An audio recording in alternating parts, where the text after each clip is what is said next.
एक तरफ शहर की सबसे खूबसूरत लड़की और दूसरी तरफ एक मामूली चाय वाला, एक खानदानी रईस तो दूसरा दिल से अमीर। क्या होगा जब दोनों का होगा आमना सामना? क्या हो जाएगा दोनों में प्यार, या करेंगे दोनों अपने फायदे के लिए एक दूसरे का इस्तेमाल? अभी आ गया तो हमारा सारा पैसा भीग जाएगा, दिन भर का जितना मेहनत है सब खराब हो जाएगा। अचानक यशपाल की नजर एक बेहोश पड़ी लड़की पर गई। एकदम रईस खानदान की लड़की लगती है और नहीं तो का। सांस तो चल रहा है यार, नब्ज भी चल रहा है, बदबू भी आ रहा है। भगवान कसम कितना दारू पी है। ऐसे अगर किसी ने हमको इसके साथ देख लिया तब तो भगवान कसम बुरा फंस जाएंगे। और ऐसे रात को अकेला इसको छोड़ के हम जा नहीं सकते। क्या करे भाई? नहीं नहीं नहीं, नहीं। हमारा आत्मा गवाही नहीं दे रहा है। अकेली खूबसूरत लड़की को ऐसे सुनसान रात में अकेला छोड़ना यशपाल को नहीं था मंजूर, इसलिए उसने उसे अपने घर ले जाना है ठीक समझा। मैं बता दूं कि ये रात यशपाल की जिंदगी का टर्निंग पॉइंट है। कैसे, आइए देखते हैं। 2 दिन पहले रात का समय था और मुंबई शहर के लाइट्स धीरे धीरे बंद होते जा रहे थे। बीच के किनारे लगी छोटी छोटी दुकानें भी अब बंद होने आई थी, जिसमें से एक दुकान यशपाल उर्फ यश की थी। अरे चाय वाले भैया, एक चाय तो पिलाइए मसाला डाल के। अरे भैया बहुत बहुत माफी, अब तो दुकान बंद हो गई और चाय भी खत्म हो गई है। आप पैसा करिए ना, सुबह आइए, हम सुबह आपको मसालेदार अदरक वाली इलायची वाली बढ़िया चाय पिलाते हैं। अरे भैया चाय पीने का मना भी है, तुम सुबह बुला रहे हो। ठीक है, ऐसा करते हैं कि यहीं पास ही में हमारा घर है, ये हमारी बाइक भी है, चलिए बैठिए, हम आपको अपने घर पे चाय पिलाते हैं। अरे नहीं नहीं, बाद में पी लेंगे। अरे नहीं नहीं, संकोच की कोई बात नहीं, चलिए ना, आप हम आपको चाय पिलाते हैं। बगली में हमारा घर है। अरे यही समंदर के किनारे। समुद्र के किनारे? हाँ हाँ, समंदर के किनारे एकदम सी फेसिंग घर है हमारा। ऐसा खिड़की से समंदर दिखता है बाहर। चाय के साथ में तो नहीं पी रहे हो? अरे नहीं, सच्ची बोल रहे हैं, आपके हमारे सर की कसम, झूठ नहीं बोल रहे हैं। यही थोड़ा सा आगे जाएंगे ना, वो जो आपको झोपड़ी उपड़ी दिखाई दे रही है ना, उन्हीं झोपड़ियों में से एक झोपड़ा हमारा है। झोपड़ा? हाँ। मस्त मजाक करते हो। चलो फिर चलते हैं। हाँ जरूर जरूर। ये है फैजान मियाँ, जिनके वड़ा पाव के दुकान का धंधा है थोड़ा मंदा। बढ़िया सही तरीके से हैंडल कर दिया तूने उसको, वरना आज रात तेरे से चाय बनवा के मानता हो। ऐसे ही थोड़ी ना इतनी वफादारी से लोग हमारी दुकान पर चाय पीने आते हैं फैजान जी। इस तो बात है। सही है भाई यार। अच्छा यशपाल, अपने को भी कोई टिप देना यार, आजकल चला धंधा ही ठीक से नहीं चल रहा है। देख भाई, धंधा बढ़िया से चलाने के लिए ना नए जमाने के टेस्ट को समझना पड़ता है, वैरायटी को समझना पड़ता है। धंधा अपने आप ऑटोमेटिक चलने लगता है, समझा? यार यशपाल, तू ना कसम से डायलॉग बड़े मस्त मारता है। इसको डायलॉग मारना नहीं भैया, धंधा चलाना बोलते हैं, समझे? तू इधर काहे को ये चाय भी बेच रहा है, उधर जाना, वो क्या बोलते उसको, फिल्म लाइन में इतना अच्छे से बात करता है, और तू ना लगता भी छावा है, तू हाँ हैंडसम दिखता है एकदम।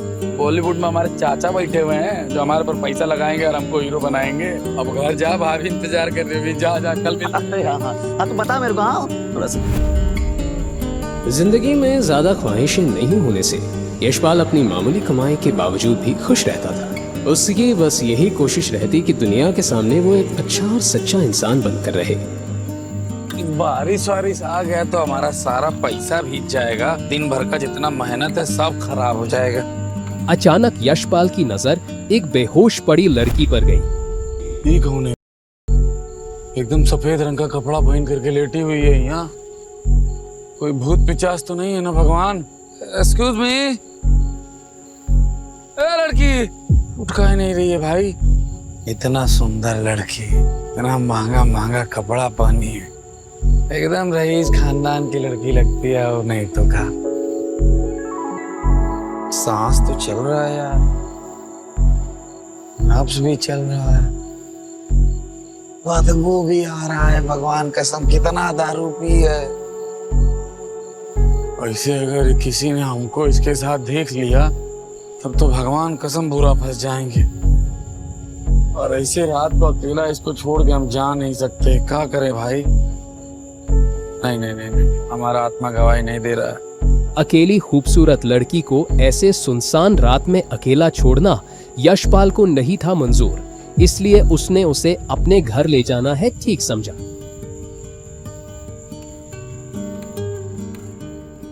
वैसे मैं बता दूं कि ये रात यशपाल की जिंदगी का टर्निंग पॉइंट है। कैसे, आइए देखते हैं।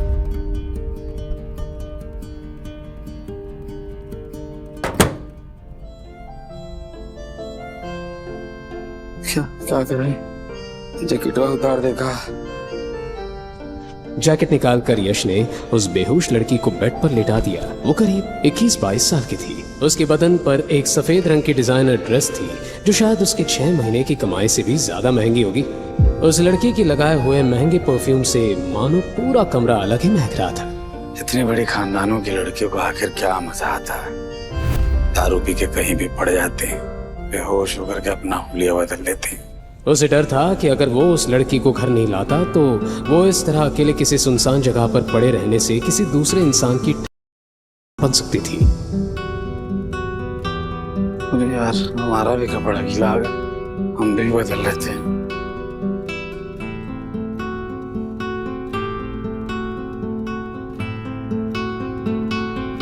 पूरा कमरा गमका दी तो।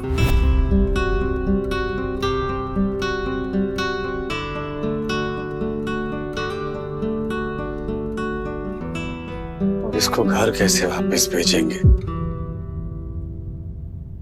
ना कोई फोन है, ना कोई आईडी है, और दारू इतना पी लिए कि अगले 10 घंटे तक नहीं उठेगी। इसका कपड़ा भी भीगा हुआ है, नहीं बदला तो बीमार हो जाएगी। प्रभु, कौन धर्म संकट में डाल दिए।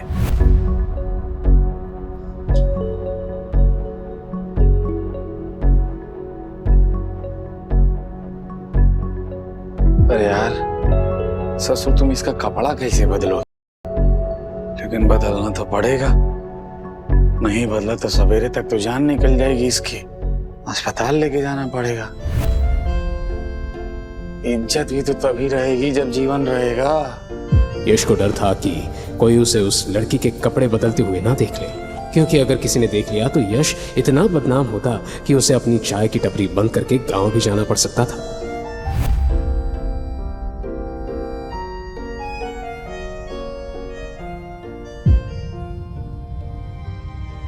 हे भगवान, मुझे लगता हम बुरी फंसे। यश को उस कार्ड में ऐसा क्या दिखा जिससे वो बुरी तरह डर गया?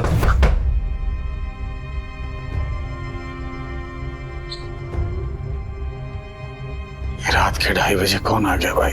दरवाजे पर हुई दस्तक से यशपाल का टेंशन बढ़ने लगा। उसे डर था कि अगर किसी ने भी उसे एक अनजान लड़की के साथ देख लिया तो बवाल हो जाएगा। यशपाल सर। अरे यार, ये श्रुति आधी रात को यहाँ कैसे आ गई?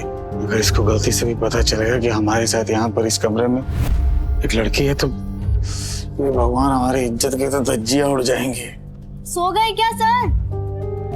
बाहर खड़ी लड़की उसकी पड़ोसी थी और एक अच्छी दोस्त भी थी। हाँ, हो गया, कपड़ा बदल रहे थे अंदर। ठीक हो ना तुम? 2:30 बज रहा है। अरे नहीं नहीं सर, सब ठीक है। मैं तो बस देख रही थी कि आप वापस आए कि नहीं। वो आज मौसम बड़ा खराब है ना, इसीलिए। हाँ, तो तुम्हारा पढ़ाई लिखाई ठीक चल रहा है ना? वो तुम्हारा फीस उस देने लेने का कुछ झंझट चल रहा है, तो सब हो गया कि नहीं हो गया? नहीं नहीं, फीस की तो ऐसी कोई बात नहीं हुई। हाँ, चलो कोई बात नहीं। अरे क्यूटी प्यूटी, जाओ, सब ठीक ठाक है। Good night. हाँ, आप भी ना सर, ये इंटरनेट से नए नए शब्द सीख के कुछ भी बोलते हो। Good night. Good night.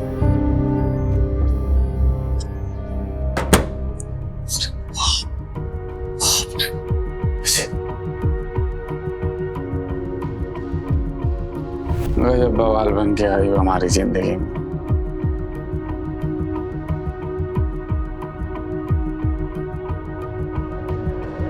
ये ऐसा महंगा डिजाइनर कपड़ा, इसको खोले कहाँ से, बांधे कहाँ से? ससुर, कुछ समझ में नहीं आ रहा है हमको। प्रभु, कुछ तो दिशा निर्देश दो। हे मैडम, हेलो। यश अब उसके कपड़े चेंज करने में और भी ज्यादा डर रहा था, लेकिन दूसरी ओर वो सर्दी के मारे खांसने भी लगी थी।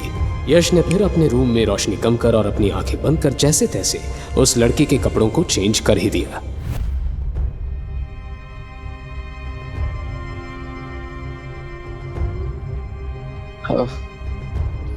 अरे राम,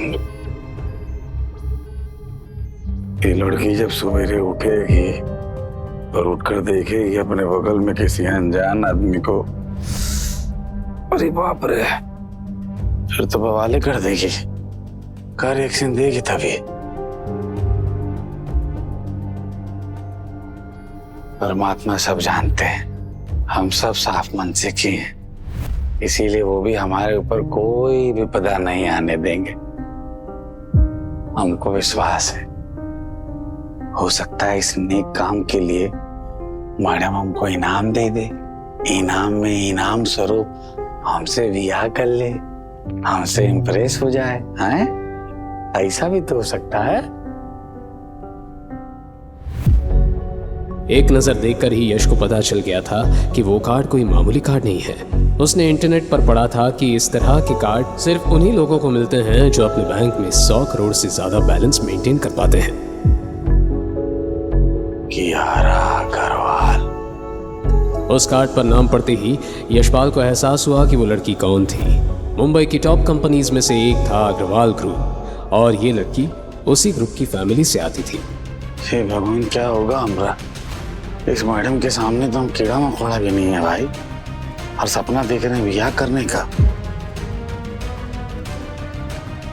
यशपाल बार बार करवट बदल रहा था, लेकिन उसे नींद नहीं आ रही थी। वो इस बात से अनजान था कि वो कहीं ना कहीं कियारा की ओर आकर्षित होने लगा है।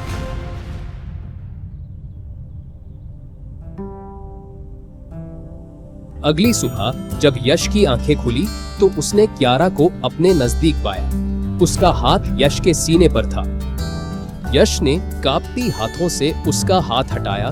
दरअसल आज तक कोई भी लड़की यश के इतने करीब नहीं आई थी।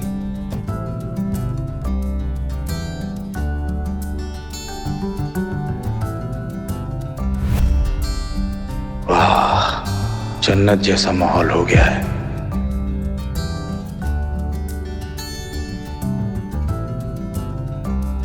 अरे बाप रे, 10 बज गया, आज का सारा बिजनेस चौपट।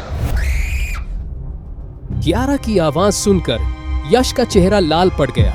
वो जैसे ही मुड़ा कियारा के चेहरे का हाव भाव देखकर वो समझ गया कि कियारा उसे गलत समझ रही है।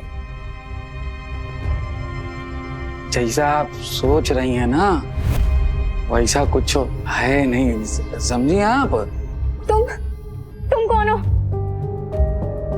मैंने पूछा तुम कौन हो? अच्छा, आप शांत हो जाइए, हम आपको बताते हैं ना हम कौन है, सब बताते समझाते हैं। अरे शांत हो जाइए मैडम, शांत हो जाइए। आपको पता भी है रात को कितनी पी थी आप? रात को ना बीच के किनारे पड़ी हुई थी, आपको अंदाजा भी नहीं है आपने कितना पिया हुआ था। आंधी तूफान बारिश, वो भी आपको हिला डुला उठा नहीं पाई, समझी? तो भगवान का धन्यवाद कहिए। हाँ दे, उन्होंने हमको भेज दिया आपके पास, शुक्र मनाइए हम आपको उठा करके ही अपना घर ले आए, नहीं तो परमात्मा ही जाने आपके साथ क्या होता क्या नहीं होता। मतलब समझ रही है? बीच? हाँ, अरे यहाँ इधर है बाथरूम, इधर है। वहाँ कहाँ जा रही? इधर बाथरूम जाना है क्या? अपना हील तो लेके जाइए। वो लड़की बिना कुछ कहे बस रोते हुए यश के रूम से भाग निकली थी, जिससे यश को भी काफी बुरा लगा। कमाल है यार, आजकल की लड़की, ये बड़े घर की लड़की थैंक यू बोलना भी नहीं जानती है क्या?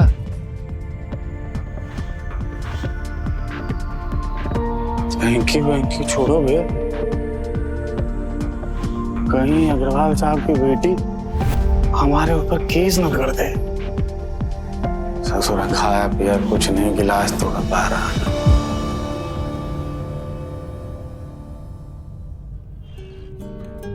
अब शाम होने को आई थी और यशपाल की दुकान पर भी भीड़ होने लगी थी।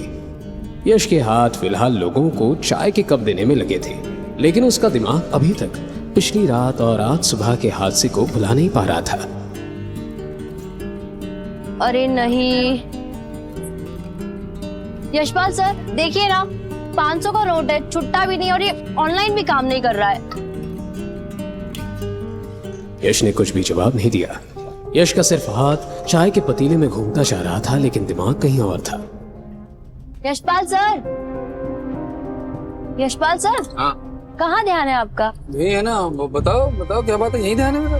10 रुपए की चिप्स ली और 500 का नोट दिया है, छुट्टे नहीं है, अब क्या करूं? अरे दे दो ना छुट्टे, काय परेशान हो रही हो, दे दो छुट्टे इनको। हाँ नहीं तो थैंक यू।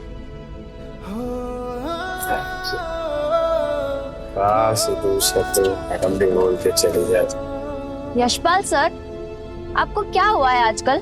बड़े खोए खोए से लगते हो। नहीं सब ठीक है, कहाँ कुछ खोया पाया, कहाँ यही है हम। और हम तुमसे कुछ कह रहे थे, अगले महीने तुम्हारा एग्जाम आने वाला है ना। अरे तो तुम पढ़ाई लिखाई पर ध्यान दो ना, तुमको यहाँ आने की क्या जरूरत है। ऐसा है तुम जाओ और कल से मत आना, जब तक एग्जाम होता है तब तक नहीं आओगी। अरे नहीं सर, मैं मैनेज कर लूंगी, नो प्रॉब्लम। अरे हम कह दी ना तुमको, जाओ अपना फ्यूचर पर ध्यान दो, पढ़ाई लिखाई करो, हम यहाँ सब संभाल लेंगे। यशपाल को एहसास होने लगा कि श्रुति के एग्जाम्स सर पर थे और उसे अब अपने करियर और फ्यूचर पर ध्यान लगाना चाहिए था। इसी वक्त और भी कस्टमर्स आ गए और वो दोनों अपने अपने काम में बिजी हो गए। कुछ 5-6 हट्टे कट्टे आदमी एक साथ उस चौपाटी के अंदर आ गए। ये सभी इस एरिया के गुंडे थे और फिलहाल चौपाटी की दुकान वालों से हफ्ता वसूल कर रहे थे। क्या रे भाईजान, हफ्ता देना भूल गया तू? हाँ, मार खाना मांगता है तेरे को? तो फिर से आ गए तमाशा करने। नहीं है? संगम बाबू, मैं झूठ काहे को बोलेगा, पर अपनी जेब अभी भी खाली है। मैं देता है ना आपको, अगले टाइम पूरा पैसा देता है नक्की। क्या रे साला पप्पू समझा है क्या तू मेरे को? मेरे को मेरा पैसा अभी मांगता है, अभी के अभी, नहीं तो तेरी ये लारी है ना, अब उसको तोड़ डालेगा, समझा क्या? नहीं मैं करता है कुछ। नहीं तोड़ तोड़। संगम भाई ऐसा ऐसा मत करो, पैसा सबसे बोल रहा है तू करेगा तब करेगा। मत करो संगम भाई। ससुर बहुत चर्बी चढ़ा है ना। संगम भाई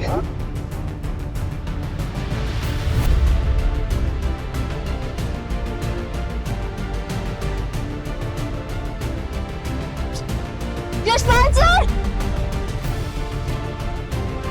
यशपाल सर!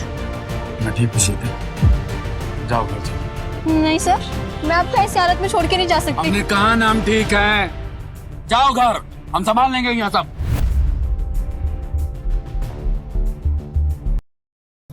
औकात भूल क्या कह रहे तू अपनी? लगता है तेरा दुकान तोड़ना पड़ेगा।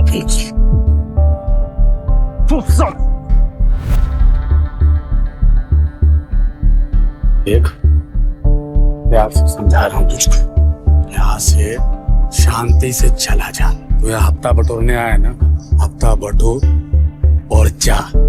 कानून अपने हाथ में ले रहा है संग्राम। तेरी चाय का पतीला मारो, बहुत नियम कायदे बना रहे है तू, तो सुन मेरी बात और अपने भेजे में डाल ले इस बात को। यहाँ कानून बनाता भी मैं हूँ और तोड़ता भी मैं हूँ। और सुन लो सब लोग, कान खोल के, अब दूसरा कानून बनेगा आज से, सब दुगना हफ्ता देगा, समझा कि नहीं? देख सकता तू हाथ पार कर। मगर तोड़। श्रुति भाग यहां से, श्रुति भाग यहां से। श्रुति भाग यहां से, श्रुति भाग जा।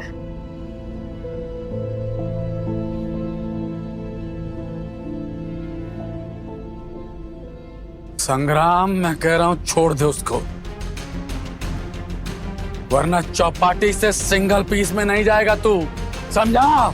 छोड़ दो, ले, छोड़ दिया। अपन को सिंगल पीस में भेजेगा तू?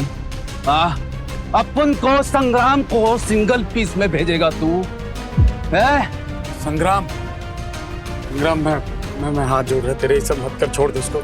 मैं हाथ जोड़ रहा, सॉरी बोल रहा, मैं सबसे सॉरी बोल रहा हूँ, सबसे सॉरी बोल रहा हूँ, प्लीज छोड़ दो।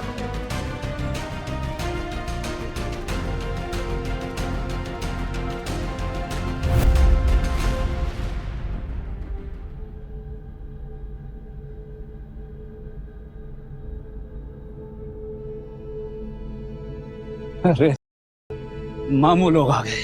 ए थामा, कोई अपनी जगह से नहीं लेगा। सब मैं ही आपको फोन किया था। सब ये संग्राम है, अपने एरिया का गुंडा। हमसे हफ्ता मांगने आया था। सब हम पैसा नहीं है तो ये पैसा हाल कर दिया साहब। हाँ सर, ये गंदा आदमी मुझे हरास भी कर रहा था। हम लोगों का मैटर तो इंटरफेयर मत कर। चल। साले, पुलिस को धमकी देगा तू? ए इंस्पेक्टर, तू जानता है ना तू मैं किसका आदमी हूँ। सस्पेंड होना है तेरे को। ए, मैं जानता हूँ तू 2 कौड़ी के नेता का 2 कौड़ी का पिल्ला है, लेकिन अभी इलेक्शन सर पर है बेटा। अब तो तेरा बाप भी नहीं आएगा तुझे बचाने। ए, लेकर जा इसको। गलती कर रहा है तू, बहुत बड़ी गलती कर रहा है। देखता हूँ तेरे को मैं। कंप्लेंट किसने दी थी? साहब मैं ही आपको फोन किया। तो तुम लोगों को भी पुलिस स्टेशन आना पड़ेगा एफआईआर लिखने के लिए। और इसको किसने मारा? ये सर उस संग्राम का आदमी है। मुझे मारने आ रहा था और यशपाल सर ने इसे मार के मुझे बचाया है। अच्छा, क्या रे, बहुत मारामारी का शौक है तुझे? इसको भी डालो गाड़ी में। नहीं सर, इन्होंने तो बस मेरी जान बचाने के लिए सब किया। इन्हें अरेस्ट मत कीजिए सर। श्रुति, तुम परेशान नहीं हो। हमने कुछ नहीं किया तो हमारे साथ कुछ होगा भी नहीं।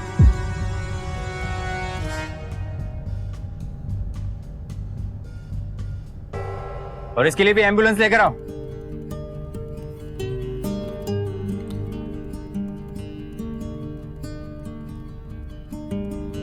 ठीक है, क्या करना मैं देखता हूँ। गुड इवनिंग इंस्पेक्टर, मैं मिस्टर संग्राम का लॉयर हूँ और उनकी बेल करवाने आया हूँ। तो सीधा सीधा बोलो ना कि तुम मिनिस्टर के यहाँ से हो। अब जैसा आप सोचो। खैर, ये रहे सारे डॉक्यूमेंट्स, आप एक बार चेक कर लीजिए और मेरे क्लाइंट्स को रिहा कर दीजिए। क्या ही बोलूं मैं, सिस्टम ही खराब है साला।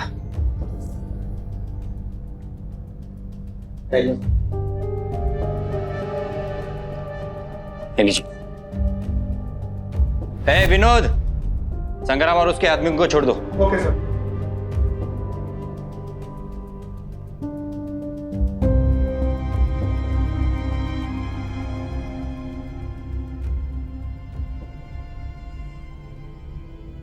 इंस्पेक्टर साहब, ये सब क्या है? मैडम, ये सिस्टम है, क्या कर सकते हैं। खैर, काफी समय हो गया, आप लोग भी घर चली जाइए। इंस्पेक्टर साहब, लेकिन आप यशपाल सर को तो छोड़ दीजिए, वो तो बस मेरी मदद कर रहे थे। देखिए मैडम, जिस गुंडे को इसने मारा था ना, वो अभी भी हॉस्पिटल में पड़ा हुआ है। अगर इसके खिलाफ कोई कंप्लेंट नहीं हुई तो हम इसे रिहा भी कर देंगे, समझ लो। तुम्हें टेंशन ना घेऊ, घरी जाओ। उनको इन सब चीजों में पढ़ने का जरूरत नहीं है श्रुति। जाओ जाकर के पढ़ाई लिखाई पे ध्यान। और ये लो चाबी, गले का चाबी है, पैसे का जरूरत पड़ेगा तो ले लेना। और जाओ अब यहाँ से। यशपाल, तू टेंशन मत ले। हाँ, मैं कुछ करता है जुगाड़ तेरे को छुड़वाने। अब तो जो करना है फैजान भाई, वो भगवान ही जी करेंगे। हमारी आंख के सामने से बेल करा के उनको लेकर के चले गए सारे लड़कों को। अभी देखना, कुछ ही देर में इंस्पेक्टर साहब के टेबल के ऊपर 6-7 को मिठाई का डब्बा आएगा। मजा आएगा। और हमारा क्या है हमको तो जेल में बासी रोटी खाने का भी आदत लग ही जाएगा। अरे यशपाल, तू मेरे को फालतू बात कर रहा है। मैं बोला ना, मैं कुछ करता है तेरे लिए। चलो भैया, हो गई मुलाकात।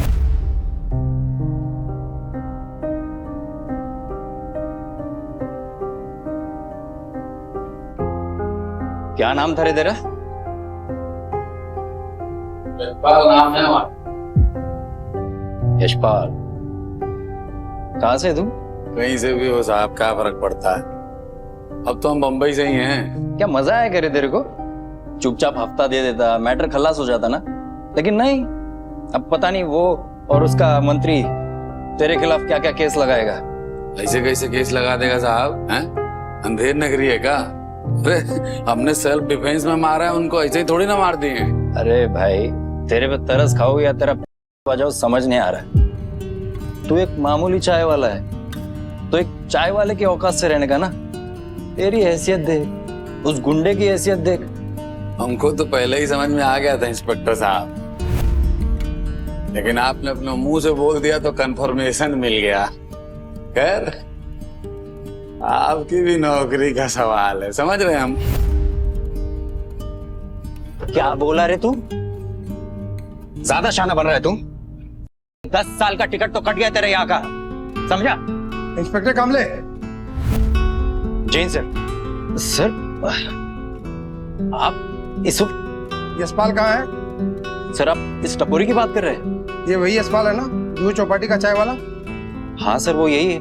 इसने मिनिस्टर के आदमियों के साथ लफड़ा किया और इसके साथियों को भी बहुत मारा। क्या करना है, केस बनाना शुरू कर दूं और कोई इंफॉर्मेशन निकालनी तो अंदर जाके ट्रीटमेंट दूं सर? तुम्हारा दिमाग खराब हो गया क्या? इन्हें तुरंत रिहा करो।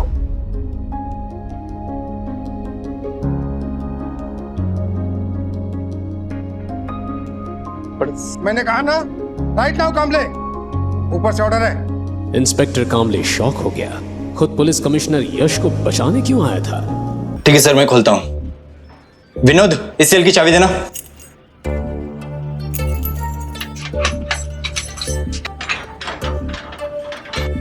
कमिश्नर का ऑर्डर सुनते ही इंस्पेक्टर कामले हक्का बक्का रह गया था।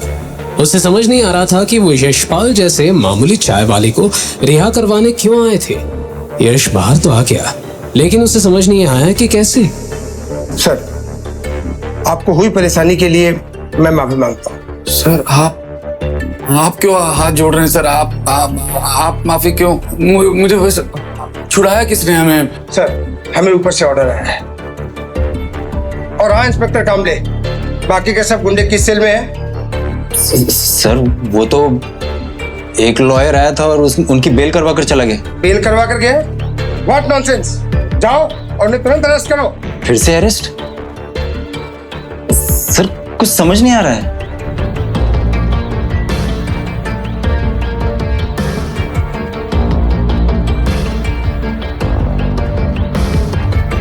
समझ गया ना?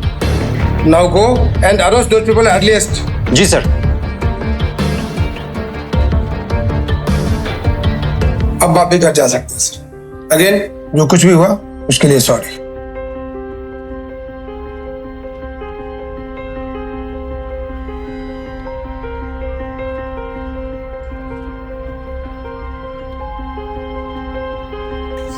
Thank you sir.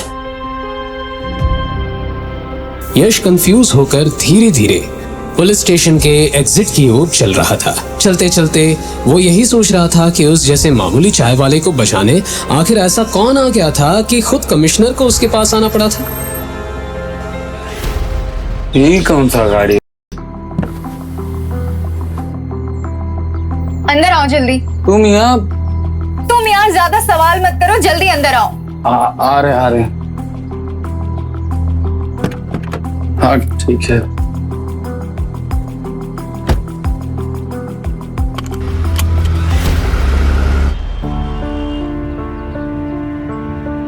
क्या राजीव, वो हमारा बिल आप ही ने करवाया क्या? नहीं, वो मिनिस्टर को तुम्हें जमाई बनाना था, इसीलिए उसने तुम्हें जाने दिया। हमको समझ में नहीं आया क्या कह रहे हैं आप। यश ने कियारा की ओर देखा। वो आज और भी ज्यादा खूबसूरत लग रही थी। यश को गाड़ी में भी उसी परफ्यूम की महक महसूस हुई जा रही थी जो पिछली रात को उसके छोटे से कमरे में फैल गई थी। Nice smell. हाँ नाइस फ्रेग्रेंस कहा जाता है बेवकूफ। हाँ ठीक है, नाइस फ्रेग्रेंस कह देते हैं। अरे एक तो बात हमको आपसे पूछना था। आप सवेरे सवेरे बिना हमको बताए या बिना पूछे आप भाग काहे गई? जो सवाल तुम्हें मुझसे पूछना चाहिए वो तो नहीं पूछ रहे हो, फालतू के सवाल किए जा रहे हो। तुम्हें पूछना चाहिए कि मैं यहाँ तुमसे मिलने क्यों आई हूँ, तुम्हारी शक्ल फिर से देखने क्यों आई हूँ। वो तो हमको पता है।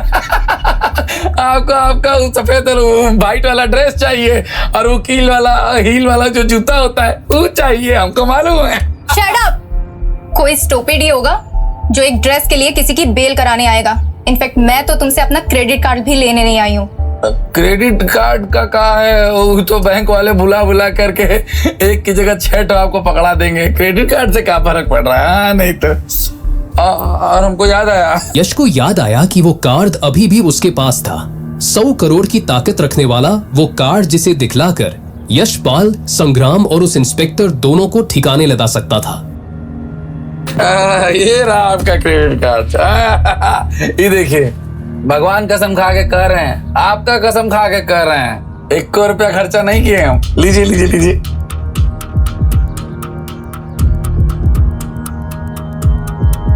बड़े लोग बड़ी बात। कल रात मेरी हेल्प के लिए thank you so much. Kiara ने अपना मेडिकल चेकअप करवा लिया था और उसे एहसास हो गया था कि यशपाल ने वाकई उसके साथ पिछली रात को कुछ गलत काम नहीं किया था। वो सिर्फ उसकी जान बचाने के लिए ही उसे अपने घर लेकर आया था। उस लड़की के मुंह से फाइनली थैंक यू सुनकर यशपाल भी पिघल गया था। हमको भी जेल से छुड़ाने के लिए कियारा जी आपका बहुत बहुत धन्यवाद है। Thank you very much. अजीब हो तुम, जो पूछना चाहिए वो तो तुम पूछ नहीं रहे हो और फालतू की बातें और किए जा रहे हो। हम फालतू की बात पूछ रहे हैं और हमको पता भी नहीं। मतलब क्या कहना क्या चाह रही हैं आप? और आप लेके कहाँ जा रही हैं हमको? हमारा घर तो पीछे छूट गया है।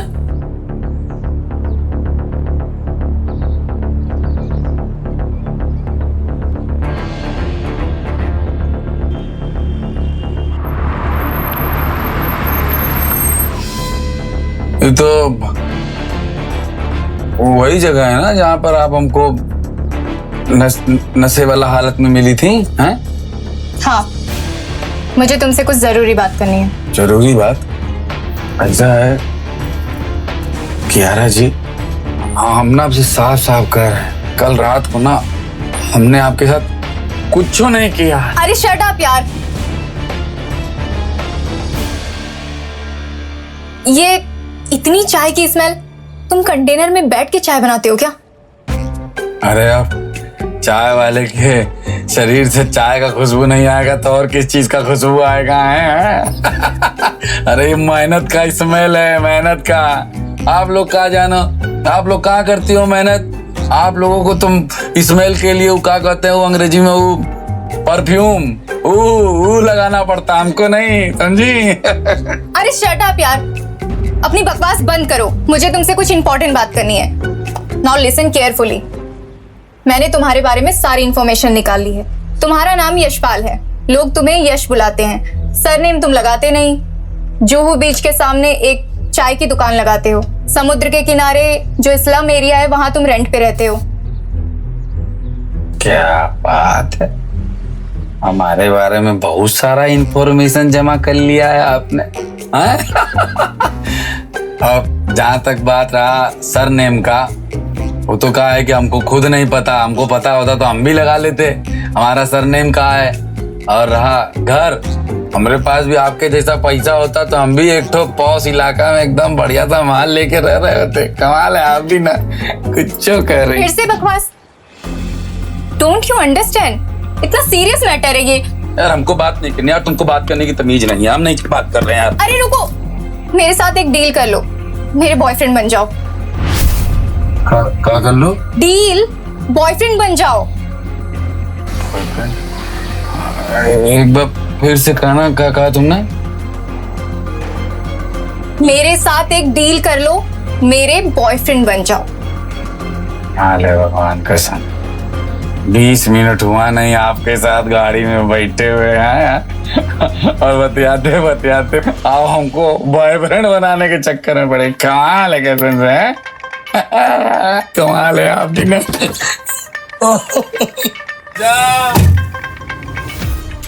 का मौसम का नजारा है और समंदर का किनारा है। अरे गर्दा उड़ा दी रे, क्या आ गया रे, बहुत बढ़िया। मजाक नहीं कर रही हूँ मैं, आई एम सीरियस। सीरियस?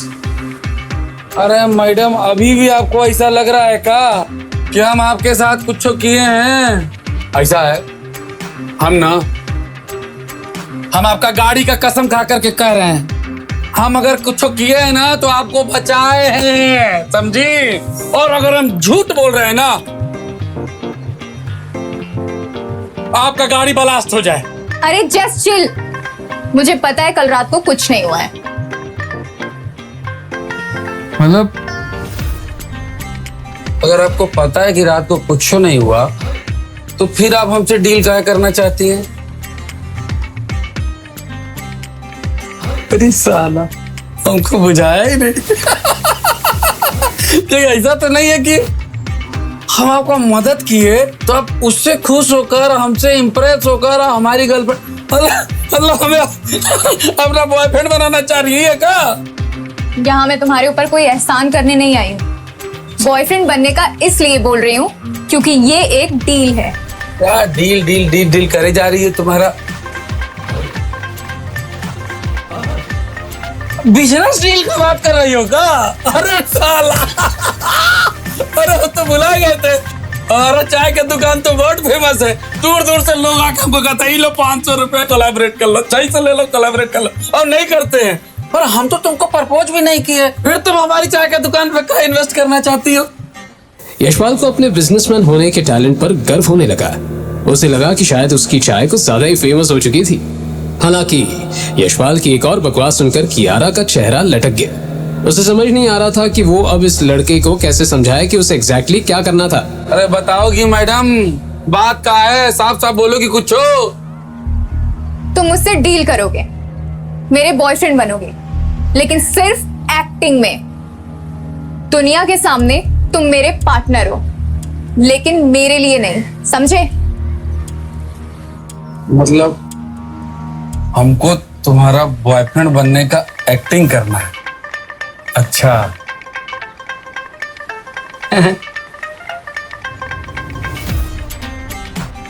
अब हमको समझ में आ रहा है। ऐसा है क्या? मतलब तुम पूरी दुनिया को दिखाना चाहते कि हम तुम्हारे बॉयफ्रेंड हैं, और अगर ऐसा हो गया तो दुनिया भर के लौंडे जो तुमको परेशान करते हैं वो नहीं कर पाएंगे, इसीलिए ना? अरे समझ में आ गया हमको। करेक्ट।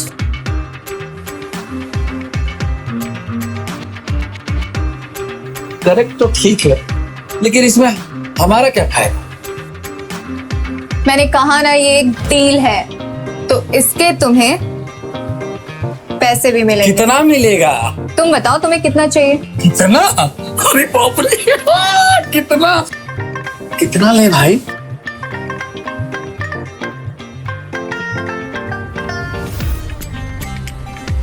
हमको ना अभी भी एक ठो डाउट है। वैसे हम जानते हैं कि हम स्मार्ट, टैलेंटेड और यूनिक टाइप के लौंडे हैं। हमारा चाय का दुकान वर्ल्ड फेमस है, दुनिया इन्वेस्ट करना चाहती है, लेकिन फिर भी यार तुमको ये बॉयफ्रेंड बनाने के लिए दुनिया भर के स्ट्रगलर एक्टर मिल जाते हैं, मॉडल मिल जाते हैं, उनको ले लो, हम ही क्यों भाई? अरे यार कितना सवाल करोगे तुम बस इतना बताओ तुम्हें कितने पैसे चाहिए।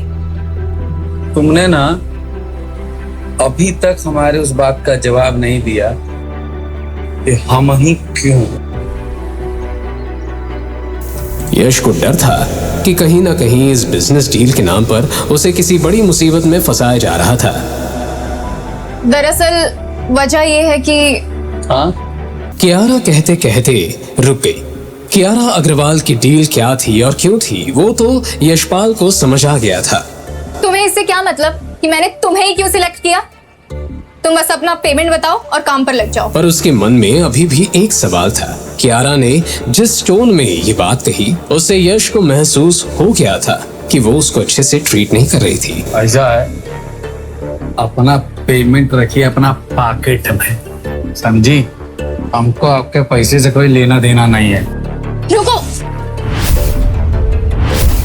अब कोई लड़की इतने प्यार से रोके तो यशपाल क्यों नहीं रुकता?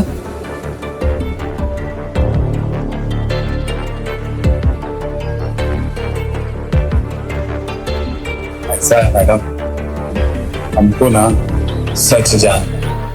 कियारा को समझ आ गया था कि यशपाल भले ही ऊपर से एक मामूली चाय वाला दिखता हो, लेकिन वो खुद अपने आप में एक कैरेक्टर था, जहां सिर्फ पैसों का नाम सुनते ही उसके जैसे लोग आंख बंद करके हाँ कर देते थे। वहीं यशपाल को इन्वेस्टिगेशन ऑफिसर बनने का शौक था। ठीक है, वेट, मैं बताती हूँ तुम्हें तुम्हारा सच।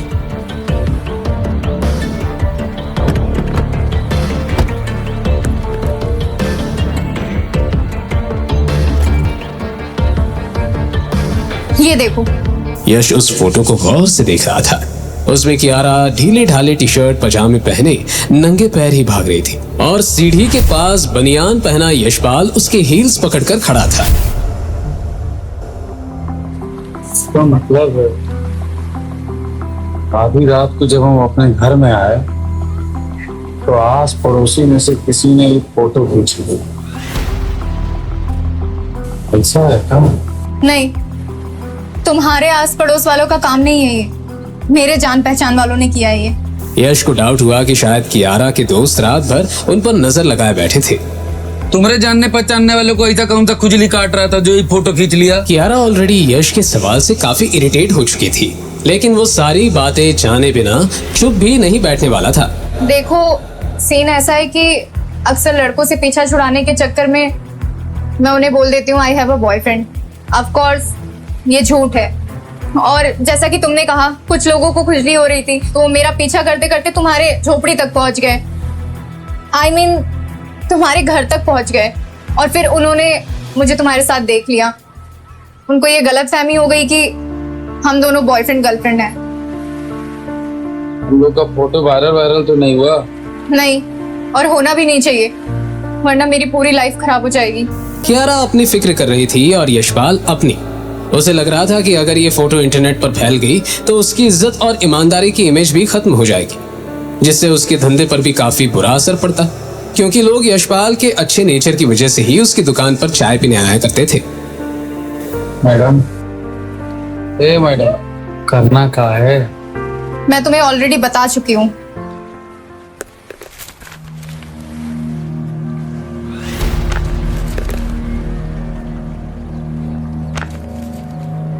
तुम तो अपना अमाउंट बता नहीं रहे हो, तो मैं ही तुम्हें बता देती हूँ।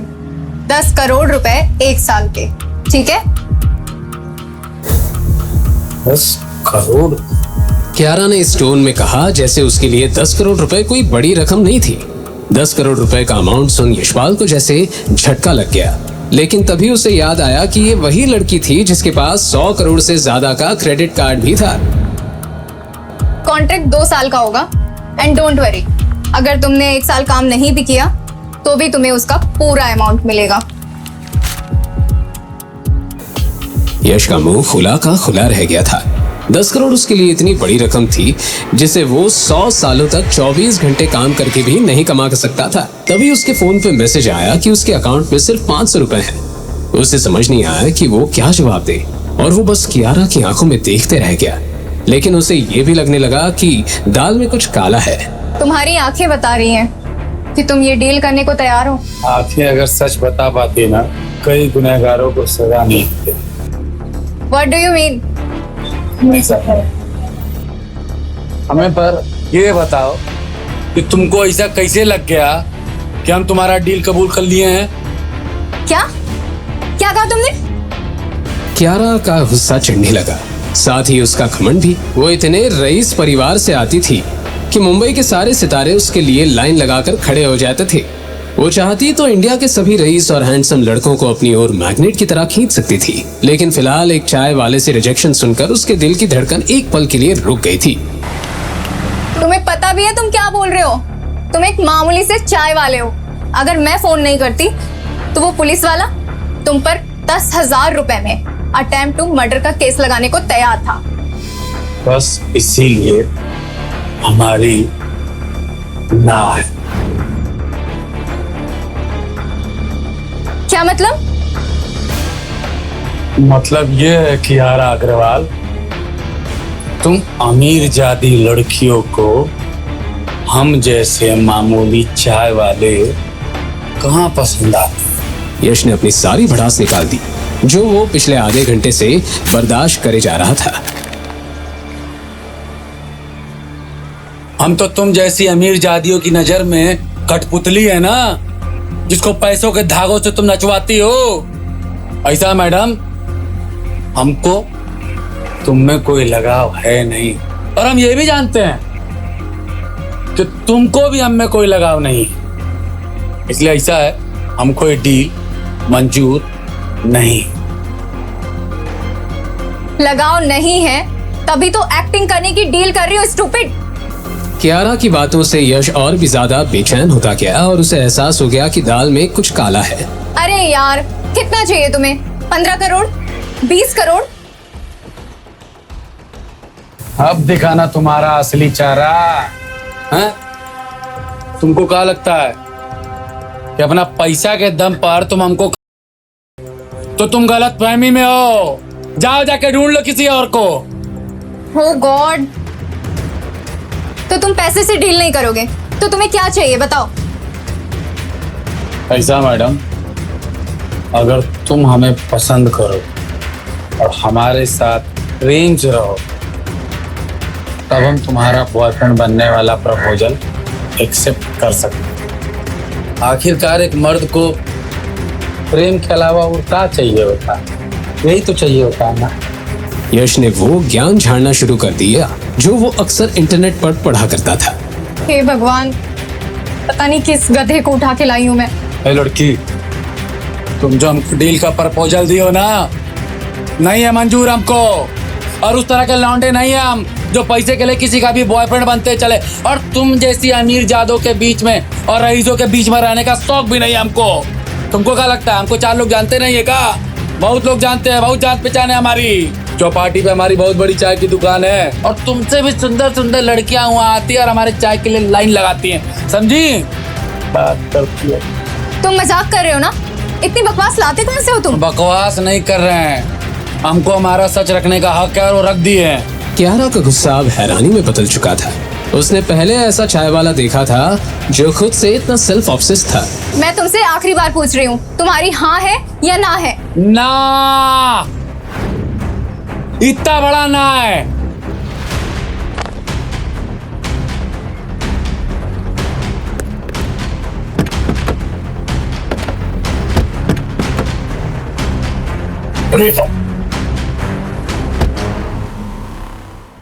चलिए। ओके फाइनल, जाओ तुम यहाँ से। ऐसे कैसे चले जाएं? हमारा घर पीछे छूट गया, अब हमको यहाँ तक लेकर के आ गए। ऐसे कैसे चले जाए? हमको पैदल जाना पड़ेगा। कमाल की बात करते, हम कहीं नहीं जाएंगे। ऐसा है, हम कहीं नहीं जा रहे हैं। अरे कहीं ना रहे, हम नहीं जाएंगे कहीं पर भी। ठीक है, तुम यहीं रहो, मैं जाती हूँ। यश चौंक गया था। उसे लगा नहीं था कि कियारा एक ही बार में उसे जाने के लिए कह देगी। यशपाल कियारा को जाते हुए देखने लगा। यशपाल ने देखा कि कियारा शायद समंदर में कूदने वाली थी। वो तुरंत उसे बचाने दौड़ पड़ा। सुनो, अरे तुम्हारा दिमाग खराब हो गया है क्या? अपना सफाई करता है। दिमाग खराब तुम कर रहे हो। इतने से रिक्वेस्ट की थी, वो भी तुमसे मानी नहीं गई। अरे सुनते, तुम्हारा रिक्वेस्ट सुनते। तुम इधर आओ, इधर आओ। अरे मुझे तुमसे कोई बात नहीं करनी। तुम हाँ कहो या फिर मुझे जाने दो। पगला गई हो का? मैंने कहा ना, मुझे तुमसे कोई बात नहीं करनी। पागलपंती नहीं करो, गिर जाओगी, मर जाओगी। मैं 10 तक काउंट करूंगी और फिर जाऊंगी। 10, 9। यश की बात खत्म भी नहीं हुई और कियारा ने बीच में ही उसे टोक दिया। यशपाल के लिए अब एक तरफ कुआं और एक तरफ खाई वाली सिचुएशन थी। अब या तो वो खुद की जिंदगी उस डील के लिए दांव पर लगाता या फिर कियारा को मरने देता। दोनों के बीच डिसाइड करने में उसे टाइम भी सिर्फ 10 सेकंड का मिला था और इसी 10 सेकंड में उसके सामने वो सारी चीजें झलक गई जो उसे जिंदगी के इस मोड़ पर लाई थी। कियारा की गिनती खत्म होने वाली थी। अच्छा ठीक है, यश ने गिनती के आगे हार मान ली। हमरी हाँ है, अभी ऊपर आजा। कियारा के चेहरे पर जीत की मुस्कान छा गई और वो यश का हाथ पकड़कर फिर से रेलिंग के इस पार आ गई। देखो, अगली बारी बेवकूफी मत करना, ठीक है? अब हमें घर छोड़ दो, काफी रात हो गई है। यश ने हांफते हुए कहा। एक्सक्यूज मी, तुमने अभी हाँ करी है ना? कियारा की शक्ल फिर से कंफ्यूज्ड हो गई। हाँ मतलब हम घर जाकर सोचेंगे, यश ने समंदर की ओर देखकर कहा। तुम? कियारा फिर से रेलिंग पर चढ़ने लगी थी। अरे रुको यार, किस तरह की जिद है ये? यश उसे पकड़ने फिर से दौड़ा। तुमने मजाक समझ रखा है क्या मुझे? अभी हाँ करी और अब बोल रहे हो कि घर जाकर सोचोगे? कियारा ने चिढ़ते हुए कहा। ऐसे कैसे हाँ कर दे? हमको भी तो सोचने का वक्त चाहिए ना। सब तुम्हारे हिसाब से थोड़ी ना चलेगा। यश ने भड़कते हुए जवाब दिया। कियारा का गुस्सा 7वें आसमान पर पहुंच गया था। लास्ट टाइम पूछ रही हूं, हाँ कर दो, नहीं तो अंजाम बहुत बुरा होगा। कियारा ने उंगली उठाकर कहा। उसके हाव भाव साफ बता रहे थे कि वो जो बोलती थी कर भी देती थी। यश खामोश खड़ा था, लेकिन उसके दिमाग में हाहाकार मचा हुआ था। मैं पागल हूं जो इसमें आया, उसने मन ही मन सोचा। उसके माथे पर पसीने की बूंदें चमकने लगी थी। अगर मैं संग्राम वाले केस में फंसता तो ज्यादा से ज्यादा 3 महीने की जेल होती। कियारा अब भी उसी गुस्से में थी। 10, 9, 8, वापस से उल्टी गिनती शुरू। अरे इंसान हो कि टाइम बॉम्ब। यश ने भड़ास निकाली, लेकिन कियारा नहीं रुकी। यश को अचानक श्रुति की याद आई, वो लड़की जिसके साथ उसने टपरी पर बैठकर सपने देखे थे। अगर श्रुति को पता चला कि हम एक अमीर लड़की के फेक बॉयफ्रेंड बने हैं तो वो क्या सोचेगी? पर तभी यश ने कियारा को देखा। 3, 2, यश के दिल की धड़कन जैसे गले में अटक गई थी। काउंटडाउन के 1 पर आते ही यश की आवाज निकली, थकी हुई, टूटी हुई, लेकिन साफ। ठीक है, बन जाएंगे हम तुम्हारे नकली मंगेतर। हम पागल है जो तुम्हें बचाया। कियारा के चेहरे पर एक विक्ट्री स्माइल आ गई। उसने साम दाम दंड भेद सब अपना लिए थे। उसने फोन वापस रखा और धीरे धीरे उस कागज को मोड़ते हुए बोली, गुड डिसीजन यश, मेरी दुनिया में अब तुम्हारा स्वागत है। यश की आंखें गुस्से और लाचारी से लाल हो गई थी। उसने जमीन पर पड़े कोल्ड ड्रिंक के कैन को अपने पैर से कुचला और जोर से कहा, हट साला, क्या मुसीबत है? मुसीबत नहीं, तुम्हारे लिए ये एक वरदान है। कियारा ने ये कहकर अपना फोन निकाला और वॉइस रिकॉर्डिंग चालू कर दी। एक बार और पूरी तरह से कहो कि तुम मेरे फियोंसे बनने के लिए तैयार हो और फ्यूचर में इस डिसीजन से पीछे नहीं हटोगे। 3 साल पहले सिर्फ 500 रुपए के साथ मुंबई आकर भी यश को इतना बेसहारा महसूस नहीं हो रहा था जितना कि वो आज था। उसे पता था कि ये रिकॉर्डिंग उसकी हर एक चाल को पहले से ही हरा देती जो वो इस डील को तोड़ने के लिए चल सकता था। ठीक है, हम यस कियारा अग्रवाल के नकली बॉयफ्रेंड बनने को तैयार है और प्रॉमिस करते हैं इस बात से भविष्य में हम पीछे नहीं हटेंगे। यश ने अपना गुस्सा काबू में करते हुए कहा, और ये डिसीजन तुम अपनी मर्जी से ले रहे हो, ना कि मेरे या किसी और के प्रेशर में आकर, है ना? कियारा को वाकई पता था कि एक स्टेटमेंट कैसे रिकॉर्ड किया जाता है।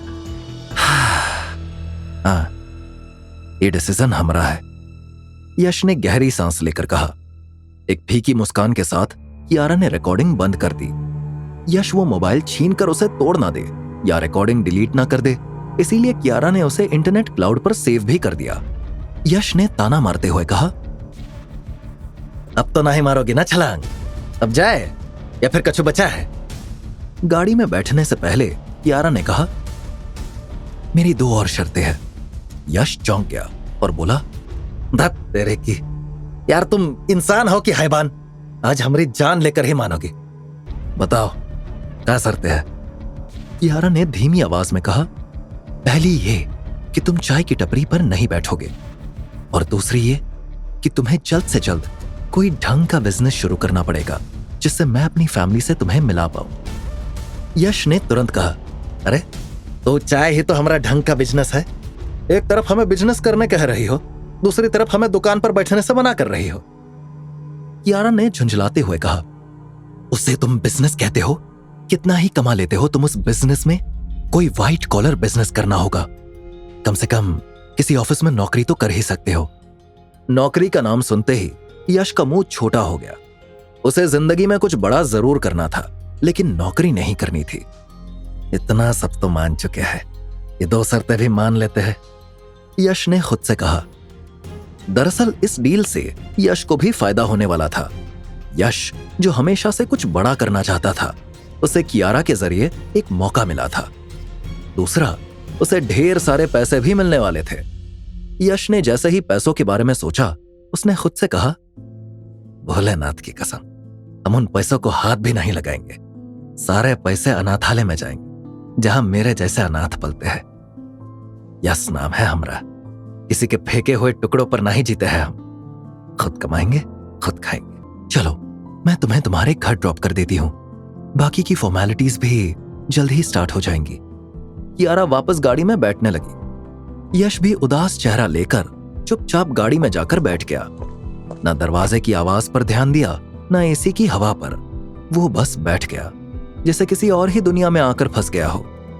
गाड़ी का इंटीरियर महंगा था, हर चीज चमचमाती हुई और उसमें बैठा हुआ यश एक गरीब चाय वाला। वो पहली बार डर रहा था। डर इस बात का नहीं था आगे क्या होने वाला है, डर इस बात का था कि पीछे क्या छूटने वाला है। सामने बैठी कियारा बिजनेस कॉल पर लगी हुई थी। तेज अंग्रेजी कॉर्पोरेट टोन बिजनेस के शब्द यश को कुछ समझ नहीं आ रहा था। वो मन ही मन बोला, इनकी दुनिया में हम कहां फिट होंगे। रात के 1 बजने को आए थे और कियारा ने यश को घर छोड़ दिया। देर रात हो जाने की वजह से सभी घरों की लाइट बंद हो चुकी थी सिवाय एक के। यश के नीचे वाले घर की लाइट अभी भी खिड़की से चालू दिख रही थी, जिसके अंदर श्रुति अपनी मां के साथ रहती थी। इतनी मेहनती लड़की है, दिन में काम भी करती है और रात को पढ़ाई भी, और एक ही मैडम है जिसे अपनी जान की भी परवाह नहीं। यश ने मन ही मन श्रुति का कंपैरिजन कियारा से किया।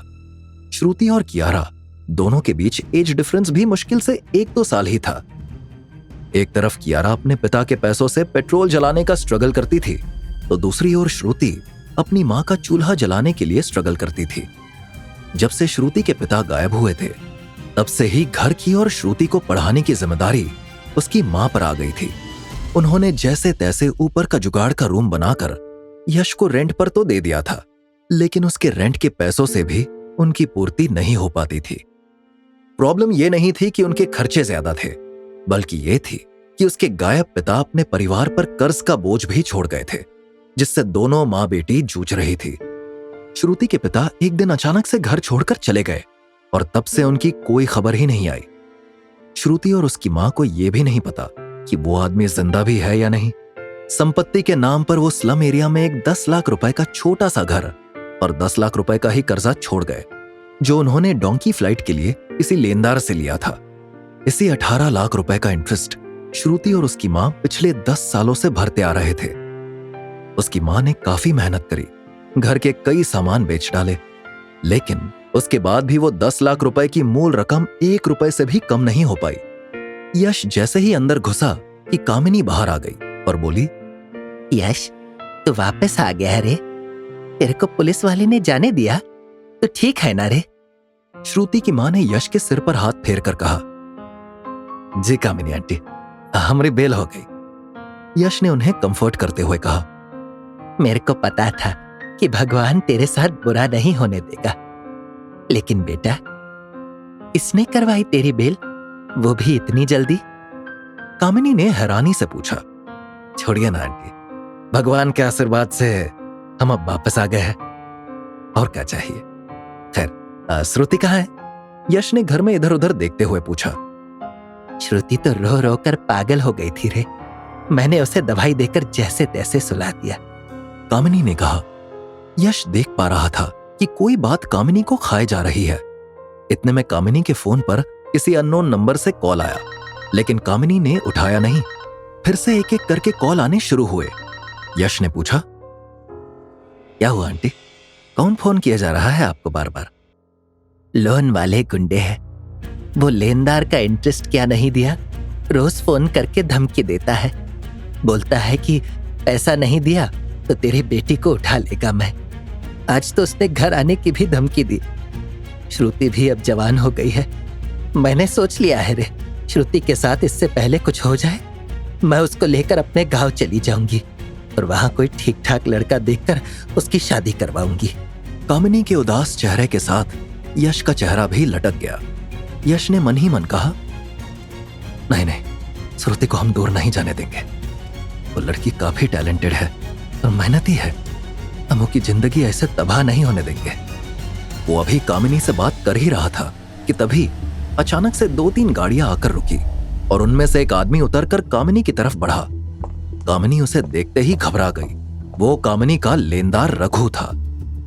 कामिनी घबराई हुई आवाज में बोली, मुझे थोड़ा सा वक्त। रघु गुस्से में भड़क उठा, कोई वक्त नहीं मिलेगा। रघु के 2 आदमियों ने बिना एक पल गवाए कदम आगे बढ़ा दिए, सीधे श्रुति के कमरे की ओर।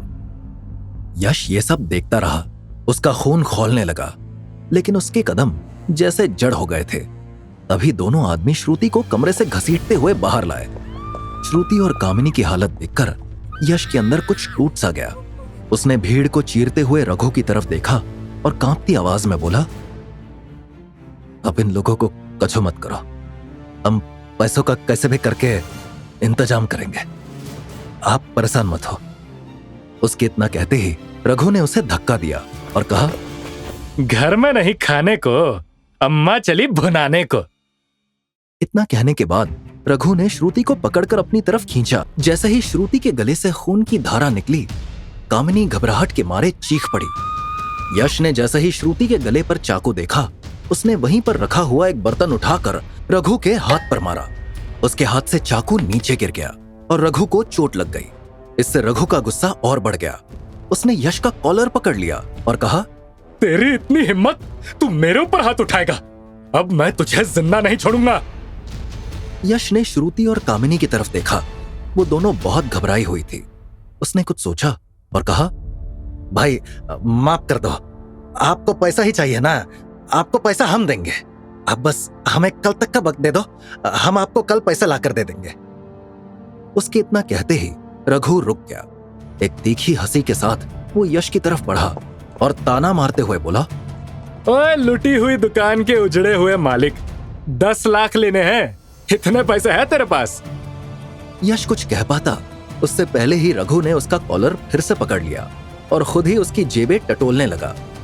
एक जेब से एक मुड़ा तुड़ा 20 रुपए का नोट निकला। 20 रुपए? रघु ने सबके सामने नोट लहराया, फिर जोर से ठहाका लगाकर बोला, इतना लेकर आए हो हमें पटाने? इतना तो हम सिग्नल के भिखारियों को टिप देते हैं। फिर उसने जेब से एक सिक्का निकाला और यश की हथेली पर पटकते हुए बोला, ये ले 1 रुपया और, अब पूरे 21 हो गए। जा बाहर कोने में बैठ जा और भीख मांग। श्रुति और कामिनी सब देख रही थी। यश के चेहरे पर अपमान का गहरा जख्म उभर आया। उसकी मुट्ठियां भींच गई, लेकिन उसने कुछ नहीं कहा। उसकी आंखों में कुछ ठान लेने वाली चुप्पी उतर आई थी। रघु कामिनी की तरफ बढ़ा। यश ने बीच में ही उसका रास्ता रोक लिया और कहा, भाई भाई, हम आपको कल पैसे दे देंगे, आप हमसे 10 का 12 लाख ले लेना, लेकिन कल तक का वक्त दे दो। ये सुनते ही रघु के कान खड़े हो गए, लेकिन कामिनी और श्रुति का घबराहट के मारे चेहरा पीला पड़ गया। कामिनी ने तुरंत कहा, अरे यश, ये क्या बोल रहे हो? यश के कुछ बोलने से पहले ही रघु बोल पड़ा, ठीक है, डन। लेकिन अगर कल मुझे पैसे ना मिले तो याद रखना, मैं तेरा ऐसा हश्र करूंगा कि चाय बनाना तो छोड़ो, तू पानी गर्म करने के लायक भी नहीं रहेगा। इतना कहने के बाद रघु वहां से चला गया। उसके जाते ही कामिनी यश के ऊपर भड़क गई और बेहद दुखी होकर बोली, ये क्या कर दिया तूने यश? मेरे से 10 लाख रुपए का ही इंतजाम नहीं हो पा रहा है, तूने उसे 12 लाख देने के लिए हाँ बोल दी? कहां से लाएंगे हम इतने पैसे? यश ने कामिनी को समझाते हुए कहा, हो जाएगा इंतजाम आंटी, हमारे पास कल तक का टाइम है ना, हम कर लेंगे, आप परेशान मत होइए। कामिनी रो पड़ी और बोली, परेशान ना हो? तुमने आवेश में आकर 2 लाख रुपए ज्यादा देने के लिए बोल दिया और अब कह रहे हो कि परेशान ना हो। मैं कहां से लेकर आऊंगी इतने पैसे यश? अरे आंटी, आप इतना घबरा काहे रही हो, सब ठीक हो जाएगा ना? यश ने कामिनी को संभालते हुए कहा। यश को पता था कि कामिनी अब खोखले वादों से मानने वाली नहीं है। सुबह के करीब 7 बज रहे थे। यश अभी अपने कमरे में सो ही रहा था कि तभी दरवाजे पर हल्की सी दस्तक हुई। आधी नींद में ही उसने दरवाजा खोला तो सामने कामिनी खड़ी थी। उसकी आंखें सूजी हुई थी, चेहरा थका हुआ और भाव बेहद टूटे हुए थे। ऐसा लग रहा था जैसे उन्होंने रात भर एक पल के लिए भी आंखें नहीं मूंदी हो। यश ने फौरन चिंता से पूछा, क्या हुआ आंटी, आप इतनी सुबह सुबह? कामिनी ने चुपचाप अपने पल्लू से कुछ बांधा हुआ निकाला और यश की हथेली पर रख दिया। जब यश ने देखा तो वो चौंक गया। वो कुछ पुराने गहने थे, 2 चूड़ियां, 1 जोड़ी झुमके और 1 मंगलसूत्र। कामिनी की आवाज भीगी हुई थी। ये ले, हमारे पास और कुछ नहीं है, तो इन्हें गिरवी रख देना या बेच देना, जो भी करना हो, बस पैसे का इंतजाम हो जाए आज के लिए। यश ने वो मंगलसूत्र देखा और उसका दिल भर आया। आंटी, आप ये काहे कर रही है? ये आपकी यादें है। आप चिंता मत कीजिए, हम पैसे का इंतजाम कर लेंगे। आपको ये सब देने की कोनो जरूरत नहीं है। कामिनी की आंखों में एक थकी हुई झलक उभरी, लेकिन वो मुस्कुराने के बजाय सिर्फ इतना बोली, तुम मत दे मुझे झूठी उम्मीदें यश। अब दिल और भरोसा दोनों टूट चुके हैं। इतना कहकर वो धीरे से मुड़ी और बिना कुछ सुने वहां से चली गई, जबकि यश वहीं दरवाजे पर खड़ा रह गया, उस मंगलसूत्र को देखते हुए जिसे एक औरत ने मजबूरी में अपने आत्मसम्मान के लिए गिरवी रखने की बात की थी। कामिनी श्रुति को साथ लेकर मंदिर चली गई थी। यश ने जल्दी जल्दी तैयार होकर रघु से मिलने का मन बना लिया, और जैसे ही दरवाजा खोला, एक काली चमचमाती कार उसके सामने आकर रुक गई। ब्रेक की आवाज हल्की थी, लेकिन यश का दिल जोर से धड़क उठा। कार की नंबर प्लेट पर उसकी नजर गई और उसके चेहरे के भाव एकदम बदल गए। अरे बाप रे, यहां क्या कर रही है? अगर किसी ने इसे देख लिया तो हम तो गए। वो बुदबुदाया और पीछे मुड़कर देखने ही वाला था कि कार का दरवाजा खुला। कियारा अग्रवाल अपने सिग्नेचर स्टाइल में सनग्लासेस उतारती हुई बाहर निकली। हाथ में एक भारी बैग था। उसकी चाल में वही घमंड और बिंदासपन था। तुम मुझे देखकर इतना शॉक क्यों हो? वो मुस्कुराई। यश ने तुरंत उसकी बाह पकड़ी और उसे खींचते हुए अंदर ले गया। दरवाजा बंद करते ही उसने गुस्से में कहा, अगर आपको मिलना ही था तो फोन कर देती, आप खुद ही यहां आ गई। अरे अगर किसी ने देख लिया तो? कियारा ने तल्खी से जवाब दिया, मुझे तुमसे मिलने का कोई शौक नहीं है मिस्टर यश, मैं बस तुम्हारा एडवांस देने आई थी। एडवांस? यश ने भौचक्का होकर पूछा। कियारा ने बिना कुछ कहे बैग खोला और जमीन पर पटका। अंदर 500 की गड्डियां चमक रही थी, गिनती में इतनी कि यश की आंखें फटी की फटी रह गई। तुम्हारा 10% एडवांस, कियारा ने कहा, जैसे वो एक टेबल पर चाय का बिल रख रही हो। यश ने बेमानी सी हंसी हंसते हुए पूछा, कितना है इसमें? पूरे 1 करोड़। यश की नजरें गड्डियों पर टिक गई। उसने पहली बार इतनी नकद रकम देखी थी। उसके हाथ खुद ब खुद पीछे हो गए, जैसे वो भरोसा नहीं कर पा रहा हो कि ये उसके लिए है। कियारा ने आखिरी नजर डाली और बोली, बैठकर गिन लो, और हाँ, कल शाम तक घर आ जाना, अगली फॉर्मेलिटीज पूरी करनी है। अब तुम्हारी दुनिया बदलने वाली है यशपाल, जल्द ही गेट रेडी। वो अपनी बात कहकर मुड़ी और उसी तेजी से बाहर निकल गई जैसे आई थी। पीछे छोड़ गई नोटों की गंध और यश की धड़कनों की आवाज, जो अब पूरे मोहल्ले को सुनाई दे रही थी। यश अब भी खड़ा था, लेकिन उसके चेहरे पर खुशी नहीं बल्कि उलझन थी, घबराहट थी, डर था। दुनिया तो बदलने वाली है, उसने मन ही मन दोहराया, लेकिन फिर एक सवाल खुद से पूछा, और क्या इस बदली हुई दुनिया में हम टिक पाएंगे? कियारा के अंदाज, उसके लहजे, उसकी चाल, उसके रूल्स देख यश ने खुद से पूछा, माना कि हम अपनी दुनिया में शेर है, लेकिन ये लड़की, ये अमीरजादी जिस दुनिया से आती है, कहीं हम उसमें सर्कस का शेर बन के तो नहीं रह जाएंगे? कियारा के वहां से जाने के बाद यश ने पैसों का बैग उठाकर अपने कमरे में जाकर बिस्तर पर रखा कि तभी उसके कमरे के दरवाजे पर दस्तक हुई। यश चौंक गया। उसने जल्दी से पैसों का बैग छुपा दिया और दरवाजा खोला तो फैजान उसके सामने खड़ा हुआ था। फैजान ने खुश होकर यश को गले लगा लिया और कहा, मेरे को जैसे ही कामिनी आंटी से पता चला कि तुम छूट कर आ गए हो, मैं भागता हुआ आ गया। लेकिन तू छूटा कैसे? यश ने धीमी आवाज में कहा, वो सब छोड़ो, ये बताओ, हमारी बेल के लिए तुमने अनाथ आश्रम वाले अकाउंट से पैसे तो नहीं निकाले ना?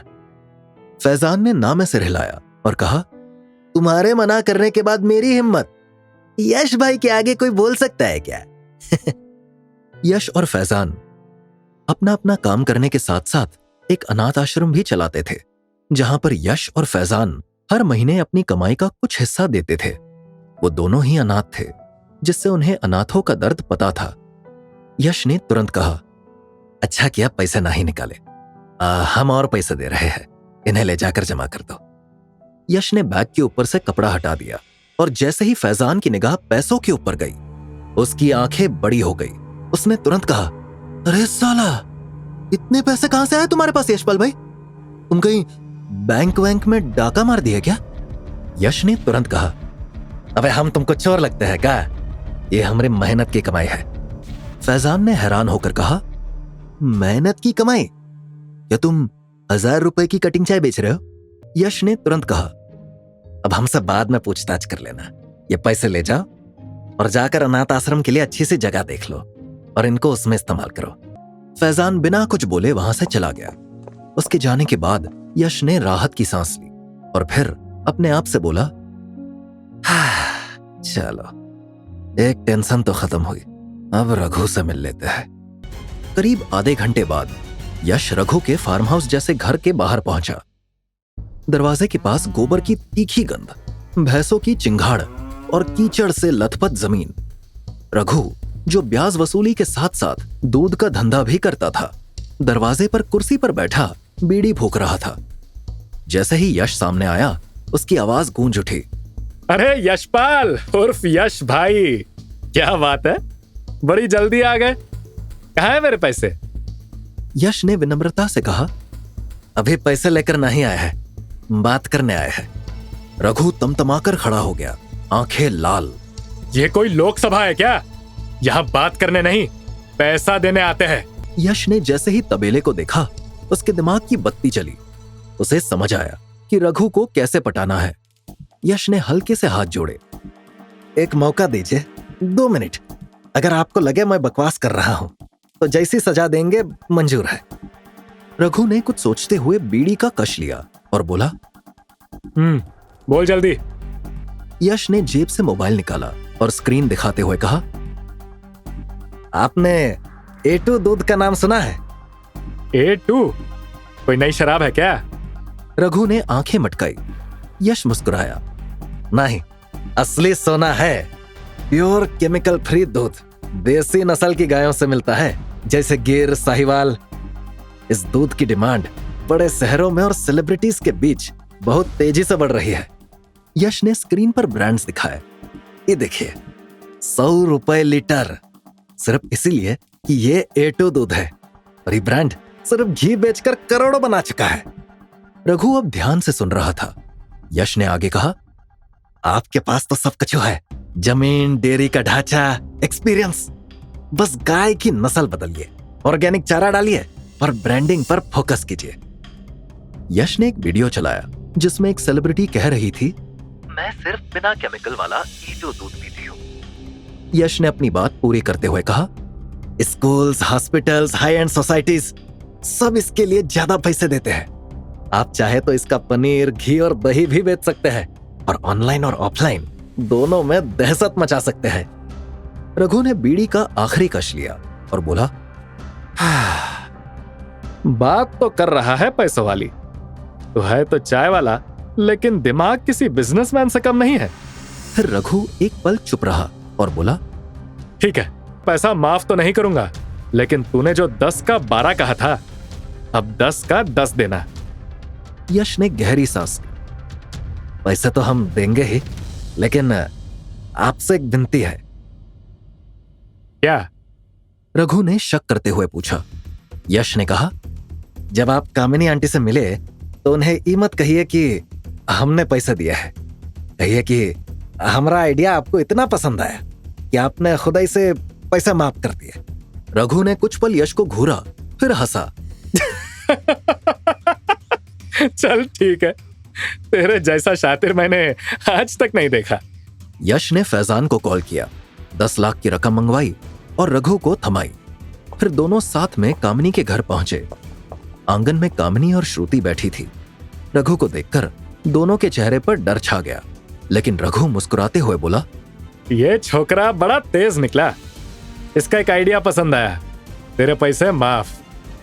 श्रुति और कामिनी दोनों हैरान थी। ये कहकर रघु चला गया। श्रुति ने तुरंत यश की तरफ देखा। आपने उससे ऐसा क्या कह दिया? यश ने मुस्कुराते हुए कंधे उचका दिए। बस थोड़ा सा दिमाग लगाया। कामिनी की आंखें भर आई। वो उठी और यश को गले से लगा लिया। वो बोली, तू ना होता बेटा तो हम पता नहीं क्या करते। कुछ देर बाद यश और श्रुति पास की दुकान से आइसक्रीम लेकर नुक्कड़ पर खड़े थे। यश श्रुति को रघु वाला आइडिया बता रहा था कि तभी पीछे से किसी ने श्रुति के कंधे पर हाथ रखा। तो तुम यहाँ हो, मैं तुम्हें घर पर ढूंढ रहा था। उस आवाज के साथ ही श्रुति की हंसी जैसे जम गई। वो पलटी और सामने खड़े उस शख्स को देखकर उसका चेहरा एकदम सफेद पड़ गया। श्रुति ने पलटकर देखा और उसके चेहरे का रंग उड़ गया। मोहित? उसकी आवाज कांप रही थी। तुम यहाँ क्या कर रहे हो? मोहित ने नजरें घुमाकर यश को देखा और फिर 2 कदम श्रुति के और पास आकर बोला, मुझे अवॉइड करके अब तुम चाय वाले के साथ आइसक्रीम भी खाने लगी हो। अच्छा है। इतना कहकर मोहित ने श्रुति के कंधे पर हाथ रख दिया। श्रुति ने घबराकर उसका हाथ झटक दिया। प्लीज मोहित, बदतमीजी मत करो। यह सब देख यश का चेहरा सीरियस हो गया। उसने गुस्से में कहा, भाई साहब, क्या कर रहे हैं आप? किसी लड़की को बिना उसकी इजाजत के छूना गलत है। मोहित ने यश को ऊपर से नीचे तक देखा और ठहाका मारते हुए बोला, ओह, तो एक चाय वाला बॉडीगार्ड भी बन गया है। वो यश के और पास आया और धमकाते हुए कहा, जानते भी हो कि मैं कौन हूं? पर इससे पहले कि यश कुछ और कहता, श्रुति ने तेजी से कदम बढ़ाए और दोनों के बीच आकर यश से कहा, यश सर, मैं इससे बात करके आती हूं, आप आइसक्रीम का मजा लीजिए। यश ने हैरानी से उसकी तरफ देखा। कुछ पल को सन्नाटा छा गया। मोहित ने मुस्कुराते हुए कहा, देखा, इससे मैं पसंद हूं, बस बाकी लोगों के सामने दिखावा करती है। श्रुति की आंखें गीली हो गई, लेकिन वो कुछ नहीं बोली। यश ने धीरे से सिर झुकाया और पीछे हट गया। श्रुति मोहित को साइड में लेकर चली गई। श्रुति ने उससे जिस टोन में बात की थी, उससे यश को बहुत बुरा फील हुआ। उसने जो अपने हाथ में आइसक्रीम ली हुई थी वो फेंक दी और श्रुति मोहित की तरफ देखते रहा। श्रुति मोहित को एक किनारे ले जाकर बोली, तुम्हारा दिमाग खराब हो गया है क्या मोहित? पहले तुम कॉलेज में मेरे पीछे पड़े रहते थे, अब तुम यहां तक आ गए। तुम्हारी इतनी हिम्मत? मोहित ने जेब से एक मुड़ा हुआ कार्ड निकाला, धीरे धीरे उसे खोला और श्रुति के सामने रखते हुए मुस्कुरा कर बोला, ये देखो, हमारी शादी का कार्ड है। दुल्हे का नाम मोहित और दुल्हन श्रुति। शादी का कार्ड देखते ही श्रुति के होश उड़ गए। भले ही कार्ड नकली था, लेकिन मोहित का इरादा असली लग रहा था। मोहित आगे बोला, मैं थक चुका हूं इस बिल्ली चूहे के खेल से श्रुति, अब और नहीं। अब फैसला मेरा है। 4 दिन बाद तुम्हारी और मेरी शादी है। फिर उसकी आवाज एक खतरनाक नरमी में बदल गई। अगर तुम चुपचाप साथ चलने को तैयार हुई तो ठीक है, नहीं तो मुझे अच्छे से पता है कि तुम्हारे साथ क्या करना है। श्रुति घबरा कर बोली, ये क्या बकवास कर रहे हो तुम मोहित? मोहित ने मुस्कुराते हुए कहा, बकवास नहीं कर रहा हूं। अगर नहीं चली तो जबरदस्ती लेकर जाऊंगा। घबराहट के मारे श्रुति का चेहरा पीला पड़ गया और मोहित ने गुनगुनाते हुए आगे कहा, उठा ले जाऊंगा, देखती रह जाएगी मम्मी तुम्हारी। मेरी बात याद रखना। तुम्हारे पास अब ज्यादा वक्त नहीं है, डिसीजन ले लेना 4 दिन में, वरना अपनी बेइज्जती कराओगी। इतना कहने के बाद मोहित वहां से चला गया। श्रुति ने अपनी आंखों के आंसू चुपचाप पोंछे, एक लंबी सांस ली और धीरे धीरे यश की ओर बढ़ी। यश के पास आकर उसने कांपती आवाज में कहा, सॉरी यश सर। यश ने उसकी तरफ देखा। उसकी आंखों में शिकायत नहीं थी, सिर्फ चिंता थी। वो नरम दिल इंसान था और वो श्रुति को तकलीफ में नहीं देख सकता था। उसने तुरंत कहा, वो लड़का कौन था और क्या कह के गया है वो, जिसकी वजह से तुम इतना घबराई हुई लग रही हो? श्रुति की नजर झुक गई। कुछ पल वो चुप रही, फिर झूठ बोलते हुए बोली, कुछ नहीं, वो पुराना दोस्त था, बस मिलने आया था। यश ने गहरी नजर से उसे देखा और कहा, देखो श्रुति, हम भले ही चाय वाले हैं, लेकिन दिल और दिमाग वाले हैं। सीधा बताओ क्या हुआ? बस इतना सुनते ही श्रुति का संयम टूट गया। उसकी आंखें भर आई। वो वहीं खड़ी खड़ी रोने लगी। फिर रूंधे गले से बोली, उसने धमकी दी है यश सर। कह रहा है 4 दिन बाद मेरे से जबरदस्ती शादी करेगा, उठा ले जाएगा मुझे। मेरी मर्जी हो या ना हो। यश ये सुनकर सन रह गया। उसकी आवाज ऊंची हो गई। अरे ऐसे कोई कैसे उठा सकता है? उसके बाप का राज है क्या? और हमरे होते हुए तुमसे जबरदस्ती कोई शादी कैसे कर सकता है? श्रुति ने चौंक कर उसकी ओर देखा। क्या मतलब? आप करोगे मुझसे शादी? यश एक पल को झेप गया, फिर हड़बड़ाई आवाज में बोला, अरे मेरा मतलब वो नहीं था। मतलब हमरे होते हुए वो तुम्हें छू भी कैसे सकता है? तुम बस ये बताओ कि मिलेगा कहां हो? हम वादा करते हैं, जैसे वो धमकी देकर गया है वैसे ही वो माफी भी मांगेगा। श्रुति ने चिंतित होकर सिर हिलाया। नहीं यश सर, आप नहीं जानते उसे। वो बहुत ही घटिया और बदतमीज इंसान है। हम आपको उस जैसे संकी के चक्कर में नहीं डाल सकते।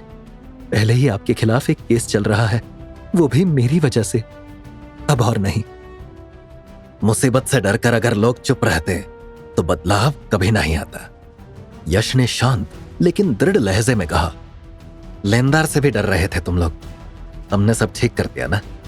उसी तरह यह भी ठीक हो जाएगा, बस उसका ठिकाना बताओ। श्रुति कुछ पल चुप रही, फिर हार मानते हुए बोली, वो रोज शाम को जूहू के डायमंड क्लब में दिखता है, वहीं मिलेगा। यश ने सिर हिलाया। ठीक है, तुम अब घर जाओ और आंटी को कछु मत बताना, वरना वो घबरा जाएगी। हम सब संभाल लेंगे। शाम हो चुकी थी। यश इससे पहले कभी क्लब वगैरह में नहीं गया था, इसीलिए वो थोड़ा सा सकुचा रहा था। वो अंदर जा रहा था, तभी क्लब के सिक्योरिटी गार्ड ने उसे रोका और कहा, इधर जा रहा है? इधर फ्री का खाना नहीं मिल रहा है, चलो निकलो। उसकी टोन में बेहद गुस्सा था। यश ने धीमी आवाज में कहा, हम फ्री का खाना खाने नहीं आए हैं, किसी से मिलने आए हैं। हमारा दोस्त अंदर है, प्लीज आप हमें अंदर जाने दो। सिक्योरिटी गार्ड ने यश को ऊपर से नीचे तक देखा और जोर जोर से हंसने लगा। यश ने तुरंत कहा, हमने कोई चुटकुला सुनाया क्या जो आप इतनी तेज हंस रहे हैं? सिक्योरिटी गार्ड ने हंसते हुए कहा,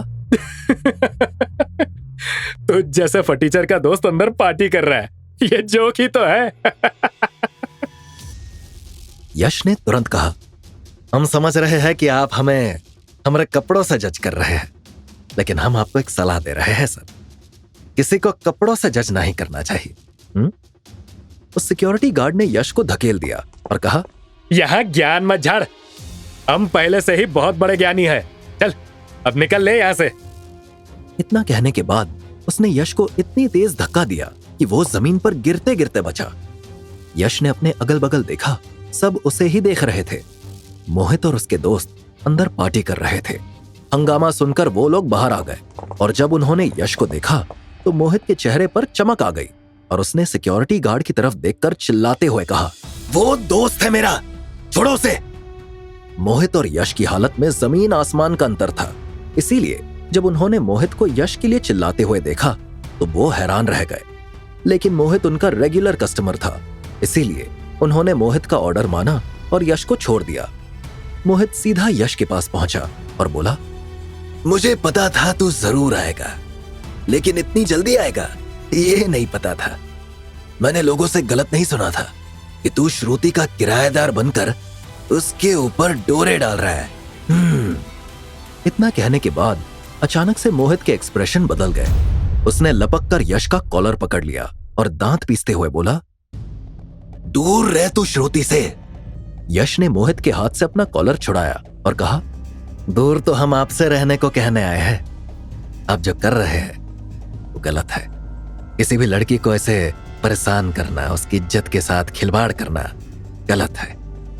अगर कोई लड़की आपसे प्यार नहीं करती और आप उसे जबरदस्ती हासिल करते हैं तो क्या हासिल होगा?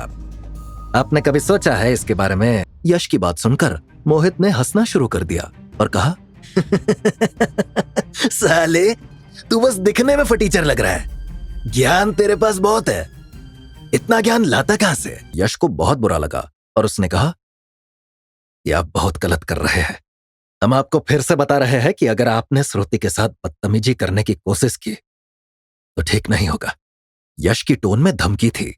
मोहित, जो आमतौर पर ऐसी धमकियों पर लोगों के हाथ पांव तोड़ दिया करता था, उसने यश की धमकी सुनते ही हंसना शुरू कर दिया और कहा,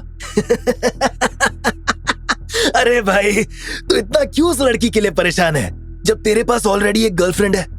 तू एक साथ दो को घुमाने के चक्कर में है क्या? यश चौंक गया और उसने कहा, कहना क्या चाहते हो? यश के सवाल पर मोहित यश की तरफ झुका और बोला, तुम्हें क्या लगता है यश चाय वाले कि मुझे तुम्हारे बारे में कुछ नहीं पता?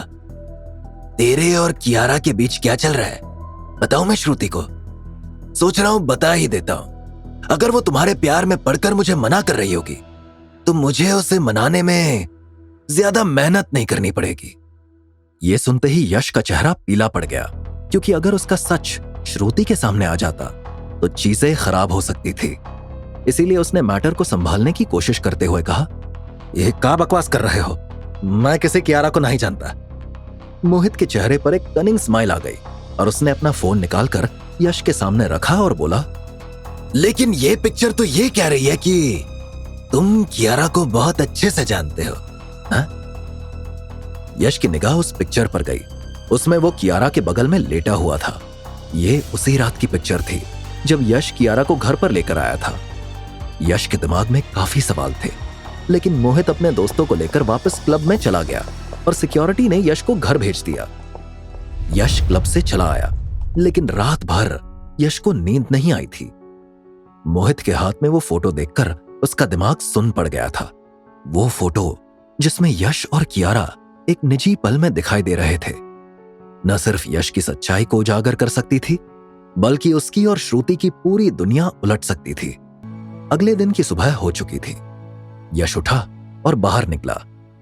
पूरी रात नींद न आने की वजह से उसकी आंखें लाल थी और दिमाग में सिर्फ मोहित की धमकी गूंज रही थी। तभी फोन पर नोटिफिकेशन टोन बजी।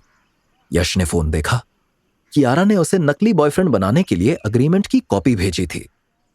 यश उसे ओपन करने जा ही रहा था कि तभी उसकी निगाह श्रुति के ऊपर पड़ी। श्रुति कॉलेज जा रही थी।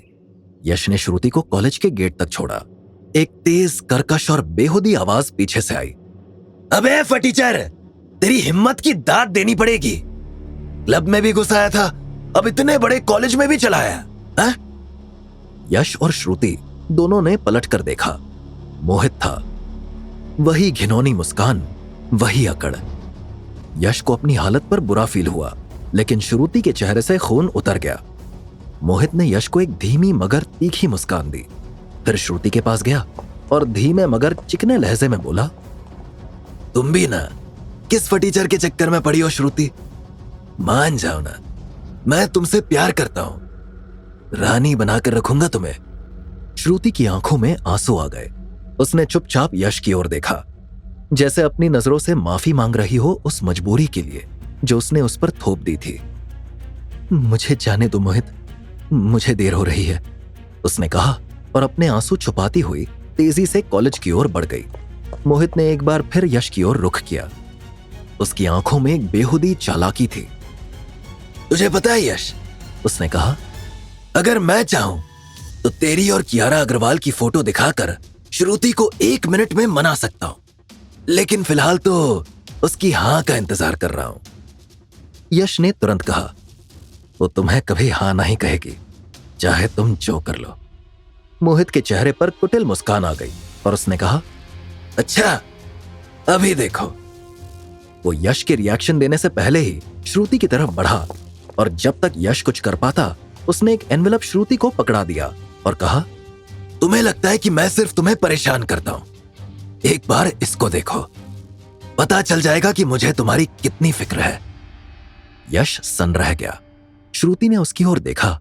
उसके चेहरे का रंग उड़ चुका था। श्रुति ने धीरे धीरे उस एनवेलप को खोलना शुरू किया, जिसमें शायद वो तस्वीरें थी जो यश को एक्सपोज कर सकती थी। तभी बाहर एक लग्जरी कार के ब्रेक की स्क्रीचिंग की आवाज गूंजी। यश का ध्यान भटक गया। वो किसी और की नहीं बल्कि कियारा की कार थी। उसकी धड़कनें तेज हो गई। अब वो वाकई फंस चुका था। अगर श्रुति ने ये तस्वीरें देख ली और कियारा के बारे में जान लिया तो वो कभी यश का चेहरा नहीं देखेगी। और दूसरी तरफ अगर कियारा को पता चल गया कि श्रुति अब भी यश की जिंदगी में है तो यश और कियारा की कहानी खत्म। यश की सांसें जैसे रुक गई। एक तरफ कियारा थी और एक तरफ श्रुति। उसके दिमाग में शोर था, किसे बचाऊं, इसे खो दो। यश कभी एनवेलप खोलती हुई श्रुति को देख रहा था तो कभी अपनी तरफ बढ़ती कियारा की लग्जरी कार को। उसके दिल की धड़कनें किसी बिना ब्रेक की ट्रेन की तरह दौड़ रही थी। बस अब पोल खुलने ही वाली है। उसका दिल दहशत से कांप रहा था। श्रुति ने आखिरकार एनवेलप खोला, एक फोटो पेपर निकाला। उसकी नजरें ठहर गई। वो कभी तस्वीर को देख रही थी, कभी यश को। उसकी आंखों में अब सिर्फ गुस्सा नहीं, उलझन और अपमान की चिंगारी थी। यश की सांसें अटक गई। श्रुति ने एक तीखी नजर यश पर डाली और अचानक वो फोटो पेपर मोहित के मुंह पर फेंकते हुए चिल्लाई, ये क्या है? दोबारा ऐसी बकवास करने की कोशिश मत करना मोहित। इतना कहकर वो बिना पलटे वहां से चली गई। यश, जो अभी तक पूरी तरह घबराया हुआ था, कुछ समझ ही नहीं पाया। उसने श्रुति की बात आधी सुनी, लेकिन दिमाग में पूरी कहानी खुद की ही गढ़ ली थी। वो तेजी से आगे बढ़ा, फोटो पेपर उठाने के लिए झुका। इतने में माथे से पसीने की बूंद नीचे टपकी और जैसे ही उसने फोटो देखी, उसका चेहरा गुस्से से तमतमा उठा। उस फोटो में श्रुति उसे राखी बांध रही थी। फोटो इतनी सफाई से एडिट की गई थी कि अगर यश खुद ना होता उस फोटो में तो शायद वो भी धोखा खा जाता। मोहित जोर जोर से हंसने लगा। भैया मोरे, राखी के रिश्ते को निभाना। कैसी लगी फोटो यश भैया? यश ने नजरें उठाई। मोहित कुछ दूर खड़ा उसी कनिंग स्माइल के साथ उसे घूर रहा था। तो तुमने हमें डराने के लिए एक घटिया फोटोशॉप किया है, यश ने कहा। मोहित हंस पड़ा। उसकी आवाज में अब खुली धमकी थी। अभी तो सिर्फ एडिटेड फोटो थी। ओरिजिनल फोटो याद है ना, जिसमें तुम और कियारा। अगर फिर से मेरे और श्रुति के बीच टांग अड़ाई ना, तो अगली बार 10 बाय 10 की ओरिजिनल फोटो कुरियर कर दूंगा श्रुति को। और ये मेरी आखिरी वार्निंग है। वो थोड़ा झुका, आंखों में गुस्सा भरकर बोला, नेक्स्ट टाइम नो वार्निंग, सीधा डिस्पैच। Got it? यश की मुट्ठियां बंध गई, लेकिन वो कुछ कह पाता उससे पहले ही मोहित वहां से निकल गया, जैसे जंग की पहली चाल चल चुका हो। और तभी कियारा की कार यश के ठीक सामने आकर ब्रेक मारकर रुक गई। गाड़ी का दरवाजा खुला और यश ने राहत की सांस ली। उसमें से कियारा नहीं बल्कि शेर सिंह उतरा और उसने कहा, चलो। यश ने सवाल किया, क्या हुआ? शेर सिंह ने यश के सवाल का जवाब दिए बिना यश का हाथ पकड़ा और एक झटके में उसे गाड़ी के अंदर खींच लिया। यश ने सवाल पूछने शुरू कर दिए, पर शेर सिंह ने सिर्फ इतना ही बताया कि वो कियारा का मैनेजर है और कियारा ने उसे यश को लाने भेजा है। एसयूवी हाई स्पीड में शहर की सड़कों को नापती चली जा रही थी। यश बगल की खिड़की से बाहर देख रहा था, लेकिन उसके जहन में अब भी वो फोटो घूम रही थी। कुछ देर की चुप्पी के बाद यश ने पूछा, क्या हो गया? ऐसे अचानक उठाने की जरूरत काहे पड़ी? शेर सिंह ने हल्की आवाज में जवाब दिया, क्या करता सर, मैम का ऑर्डर था कि जैसा हो वैसा उठा कर ले आना। वैसे वो लड़का कौन था जो आपसे उलझ रहा था? यश ने मुस्कुराते हुए बात डाल दी, अरे दोस्त था, काफी दिन बाद मिला था। शेर सिंह ने उसे देखते हुए टोका, मैं भी आदमी पहचानना जानता हूं यश सर। यश चुप हो गया।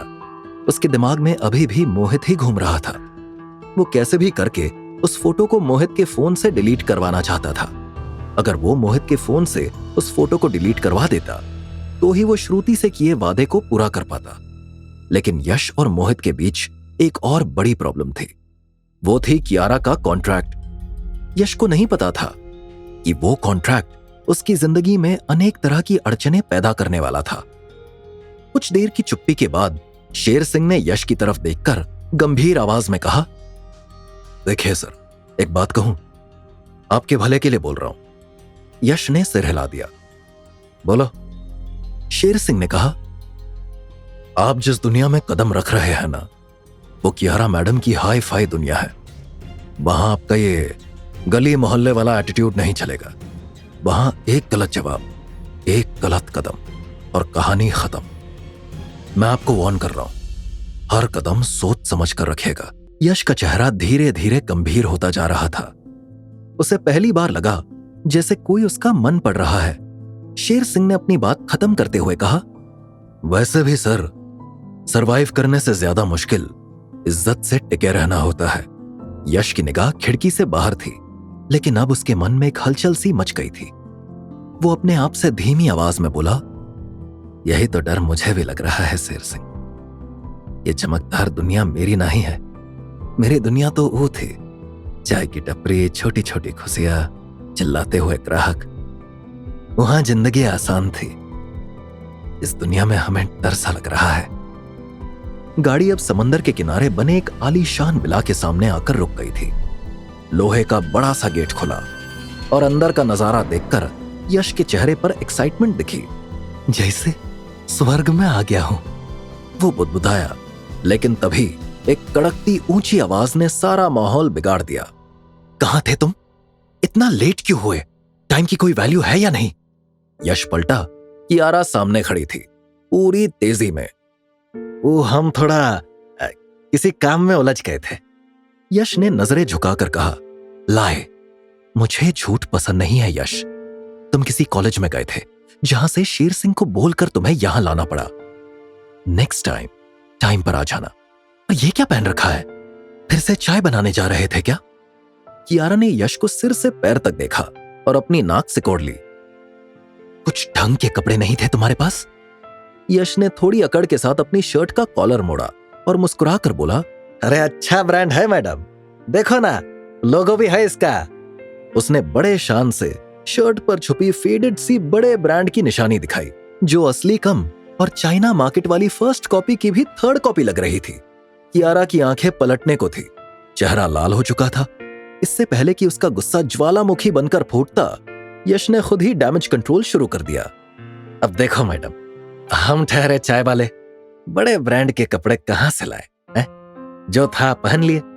जिस दिन पैसे होंगे उस दिन असली वाला खरीद लेंगे, दुकान समेत। कियारा ने उसकी बात सुनी, लेकिन जैसे कुछ भी फनी ना हो। पैसे होंगे मतलब? कल मैंने तुम्हें 1 करोड़ कैश दिए थे, उसका क्या हुआ? यश ने बिना झिझक, बिना पछतावे और छाती चौड़ी करके कहा, डोनेट कर दिए। हमारे ऑर्फनेज को जरूरत थी, वहीं दे दिए। कियारा की भौहें चढ़ गई। उसके चेहरे पर पहले गुस्से की झलक थी, लेकिन फिर उसकी आंखों में एक अजीब सी नरमी उभर आई, जैसे किसी ने उसकी एक्सपेक्टेशंस को उल्टा मोड़ दिया हो। वो चौंक कर बोली, 1 मिनट, तुमने 1 करोड़ रुपए डोनेट कर दिए? बीइंग अ चाय वाला, तुम्हारे पास इतने पैसे आए और तुमने खुद पर 1 पैसा नहीं खर्चा? यश ने कंधे उचकाते हुए जवाब दिया, हमने आपसे पैसों के लिए डील नहीं की थी और आई हुई लक्ष्मी को ठुकरा भी नहीं सकते थे, इसीलिए जहां उसकी सबसे ज्यादा जरूरत थी वहीं दे दिए। खुद के लिए पैसे तो हम अपनी मेहनत से कमाएंगे, अपना खुद का बिजनेस करेंगे, अपने दम पर खड़े होंगे। कियारा उसे कुछ देर तक बस देखती रही, पहली बार जैसे उसने कोई दरिया दिल इंसान देखा हो। उसके होंठों पर एक हल्की मुस्कान आ गई। इंटरेस्टिंग, तुम जैसे लोग आजकल मिलते कहां हैं? यश ने आंखें नचाई और बोला, हम शोरूम के सोफे नहीं है मैडम, रेयर एंटिक पीस है। कियारा एक पल को हंसी, फिर पहली बार अपने कोल्ड एक्सप्रेशन को तोड़ते हुए बोली, तुम इरिटेटिंग तो बहुत हो, पर इंप्रेसिव भी। यश ने शरारत से कहा, अरे वाह, तारीफ सुन ली आज। अब तो कॉन्ट्रैक्ट से पहले ही बॉन्ड बनता लग रहा है। बैठो, कियारा ने कहा अपने इमोशन छुपाते हुए। मैं आ रही हूं, रुको। यश ने धीमे से कहा, जैसे कुछ दिल से निकल रहा हो। वो थैंक यू कहना था, हमें लेने के लिए कार भेजी आपने, अच्छा लगा। वेलकम। कियारा का वेलकम उतना ही वेलकमिंग था जितना हॉस्पिटल में मिलने आया कोई रिश्तेदार। यश एक मुस्कुराहट के साथ सोफे पर बैठ गया और फिर उसकी निगाहें घूमने लगी। हर कोने में लग्जरी झलक रही थी। सी फेसिंग विला, मुंबई जैसे शहर में जहां ताबूत जितने फ्लैट भी करोड़ों में मिलते हैं, और ये तो पैलेस जैसा है। यश ने मन ही मन सोचा, लेकिन इस बार उसके चेहरे पर कोई एक्साइटमेंट या खुशी नहीं थी। उसने गहरी सांस ली और मन ही मन कहा, इतनी महंगी और चमकदार दुनिया हमारे जैसे सीधे साधे इंसान को निगल तो नहीं जाएगी। उसी पल कियारा हाथ में कॉफी अपने पेरेंट्स से दूर रह रही है। दूसरी तरफ वो बेचारी श्रुति को देखो, पापा ना होने की वजह से उसकी और कामनी आंटी की लाइफ में कितनी सारी प्रॉब्लम्स है। उस साला मोहित भी श्रुति के पापा के ना होने की वजह से उसे परेशान कर रहा है। अगर वो होते तो शायद उसकी इतनी हिम्मत ना होती। यश ने जैसे ही मोहित के बारे में सोचा, अचानक से उसे उस फोटो की याद आ गई जो उस रात ली गई थी, जिस रात पहली बार यश कियारा से मिला था। लेकिन वो फोटो मोहित के पास आई कैसे? उसने कियारा की तरफ देखा जो कॉफी की चुस्कियां ले रही थी और अपने आप से कहा, हमें कियारा से फोटो के बारे में पूछना चाहिए। कहीं मोहित को इनके थ्रू ही तो फोटो नहीं मिला। यश कुछ देर के लिए खामोश रहा। तभी कियारा ने कॉफी खत्म की और रिलैक्स हुई। यश को सवाल पूछने का मौका दिखा और उसने कहा, अच्छा, हमारी और आपकी जो फोटो थी वो रात की, जो आपने हमें दिखाई थी और कहा था कि किसी ने चुपके से वो रात खींच ली थी, वो आपने किसी को भेजी थी क्या? कियारा चौंकते हुए बोली, What the hell? Are you out of your senses? या ये किसी तरह का मजाक है? मैं अपनी फोटो किसी और को क्यों भेजूंगी? लेकिन 1 मिनट, तुम ये सवाल क्यों कर रहे हो? क्या तुमने वो फोटो किसी और के पास देखी है? यश बिल्कुल नहीं सकपकाया और फेक स्माइल करते हुए बोला, अरे नहीं, हम बस ऐसे ही पूछ रहे थे। तो कहा है ना, हमारे लिए जानना जरूरी है कि हमारी तुम्हारे साथ वाली फोटो कितने लोगों के पास है। यश की बात सुनकर कियारा ने अपना माथा पकड़ लिया। उसे गुस्सा तो बहुत आ रहा था, लेकिन उसने गुस्सा कंट्रोल किया और कहा, ऐसी क्यूरियोसिटी को थोड़ा दबा कर रखो। मैं वैसे ही टेंशन में रहती हूं और टेंशन ना दो मुझे। लेकिन यश कहीं खो गया। सोच में डूबा हुआ उसने खुद से कहा, अगर कियारा ने वो फोटो नहीं दी तो फिर मोहित के पास वो फोटो आई कैसे? या किसी और ने ली थी? और कौन और काहे? उसके दिमाग में सवालों की आंधी चल रही थी। कियारा ने उसकी खोई हुई नजरों को देखा और फिर टोका, वैसे मैंने तुम्हें सुबह एक अग्रीमेंट भेजा था मैसेज पर, तुमने देखा क्या? काफी इंपॉर्टेंट अग्रीमेंट था। आई होप तुमने पढ़ लिया होगा। यश ने चौंक कर उसकी ओर देखा, जैसे किसी गहरे सपने से बाहर निकला हो। उसने बात को टालते हुए जवाब दिया, हाँ, आया तो था एक अग्रीमेंट, लेकिन वो अग्रीमेंट हमने अभी तक खोलकर देखा नहीं है। अच्छा, जरूरी था क्या? वैसे हम आपको एक बढ़िया रील भेजे थे, आपने सीन करके काहे छोड़ दिया उसे? एक हाहा रिएक्ट कर देती तो क्या जाता आपका? यश ने मासूम सी मुस्कान के साथ कहा, आर यू फॉर रियल? तुम्हें पता है वो अग्रीमेंट कितना इंपॉर्टेंट था? कियारा कई बार बुला चुकी थी, लेकिन जब यश नहीं आया तो आखिरकार उसने शेर सिंह को भेजा और वो यश को वैसे ही उठाकर ले आया, जैसे स्कूल से बंक मारते किसी बच्चे को पकड़ लाया जाता है। अब सामने बैठा था यश, हाथ में कॉफी का कप, पैर फैलाकर सोफे पर डटा हुआ, और सामने खड़ी थी कियारा जो बस फटने ही वाली थी। तुम किसी भी चीज को इतना लाइटली क्यों लेते हो यश? उसने गुस्से में पूछा। यश ने अपनी बिंदास मुस्कान के साथ जवाब दिया, ठीक है बाबा, गलत, और अचानक ठिठक गया। Agreement of fake boyfriend? ऐसा भी एग्रीमेंट बनाया जाता है क्या? उसने हैरानी से पूछा। ये तो पूरा पढ़ना पड़ेगा, पर पता तो चले कि किस चक्कर में डाला जा रहा है हमें। कियारा ने थोड़ा हंसते हुए बिना किसी फिल्टर के कहा, तुमसे पढ़ा भी जाएगा। I mean, काफी डिफिकल्ट हिंदी वर्ड्स है। यश ने जवाब दिया, हिंदी आप जैसे अमीर लोगों के लिए मुश्किल होगी मैडम, हमारे लिए नहीं, हमें अपनी राष्ट्रभाषा अच्छे से आती है। यश ने आंखें नीचे की और अग्रीमेंट को पूरी गंभीरता से पढ़ना शुरू कर दिया। अब उसकी आंखें पेपर्स पर थी, लेकिन मन में चल रहा था, सावधानी से पढ़ना पड़ेगा यश भाई, ये अमीरजादी किसी ट्रैप में फंसा दे और हमें पता भी ना चले। वो एकदम ध्यान लगाकर अग्रीमेंट पढ़ने लगा, जैसे वो कोई सरकारी परीक्षा हो और हर लाइन में कोई ट्रिक क्वेश्चन छुपा हो। उसी वक्त कियारा का फोन बजा। उसने एक रुकती हुई नजर यश पर डाली और अपना मोबाइल लेकर गार्डन की तरफ चली गई। यश ने फिर से अग्रीमेंट की ओर देखा और पढ़ना शुरू किया। यशपाल कियारा अग्रवाल की प्राइवेट लाइफ में दखल नहीं देगा। यशपाल कियारा अग्रवाल का बॉयफ्रेंड होते हुए भी उसके साथ कोनो शारीरिक, भावनात्मक या मानसिक जबरदस्ती नहीं करेगा। यशपाल कियारा के नाम, चेहरे या ब्रांड से जुड़ा कोनो भी लाभ उसकी अनुमति के बिना ना ही उठा सकेगा। वह उसे बिना इजाजत के छू भी नहीं सकेगा। यश की आंखें चौड़ी हो गई। उसने वो लाइन 2 बार पढ़ी। मतलब पूरे डील में रोमांस का आर भी नहीं है, सिर्फ रूल्स ही रूल्स। वो बुदबुदाया और फिर सोफे पर थोड़ा पीछे टिकते हुए सोचा, चलो ठीक है, एंटरटेनमेंट नहीं मिलेगा लेकिन पैसा तो मिलेगा। 10-20 करोड़ मिलेंगे, ऑर्फनेज के बच्चों की जिंदगी सेट हो जाएगी और हम भी अपने लिए एक जिंदगी बना लेंगे। कॉन्ट्रैक्ट पूरा होते ही मैडम को बाय बाय। तभी अचानक उसके सामने 2 परछाइयां उभरी। उसके अपने 2 ऑल्टरनेट ईगोस, एक पॉजिटिव यश और एक नेगेटिव वाला। पॉजिटिव यश ने मुस्कुराकर कहा, अरे साइन कर दे यश, ये मौका फिर नहीं मिलेगा। अरे तो ऑर्फनेज के बच्चों के लिए ही तो ये सब कर रहा है ना। यश ने गहरी सांस ली और जवाब दिया, 90 लाख पहले ही डोनेट कर चुका हूं उनके लिए। ये एग्रीमेंट के चलते हम और पैसा डोनेट करेंगे। नेगेटिव यश तिरछा मुस्कुराया, अरे तो क्या करेगा, उनके लिए जेल चला जाएगा। ये एग्रीमेंट एक चमचमाती जेल है। नो लव, नो रिस्पेक्ट, बस कियारा की गुलामी।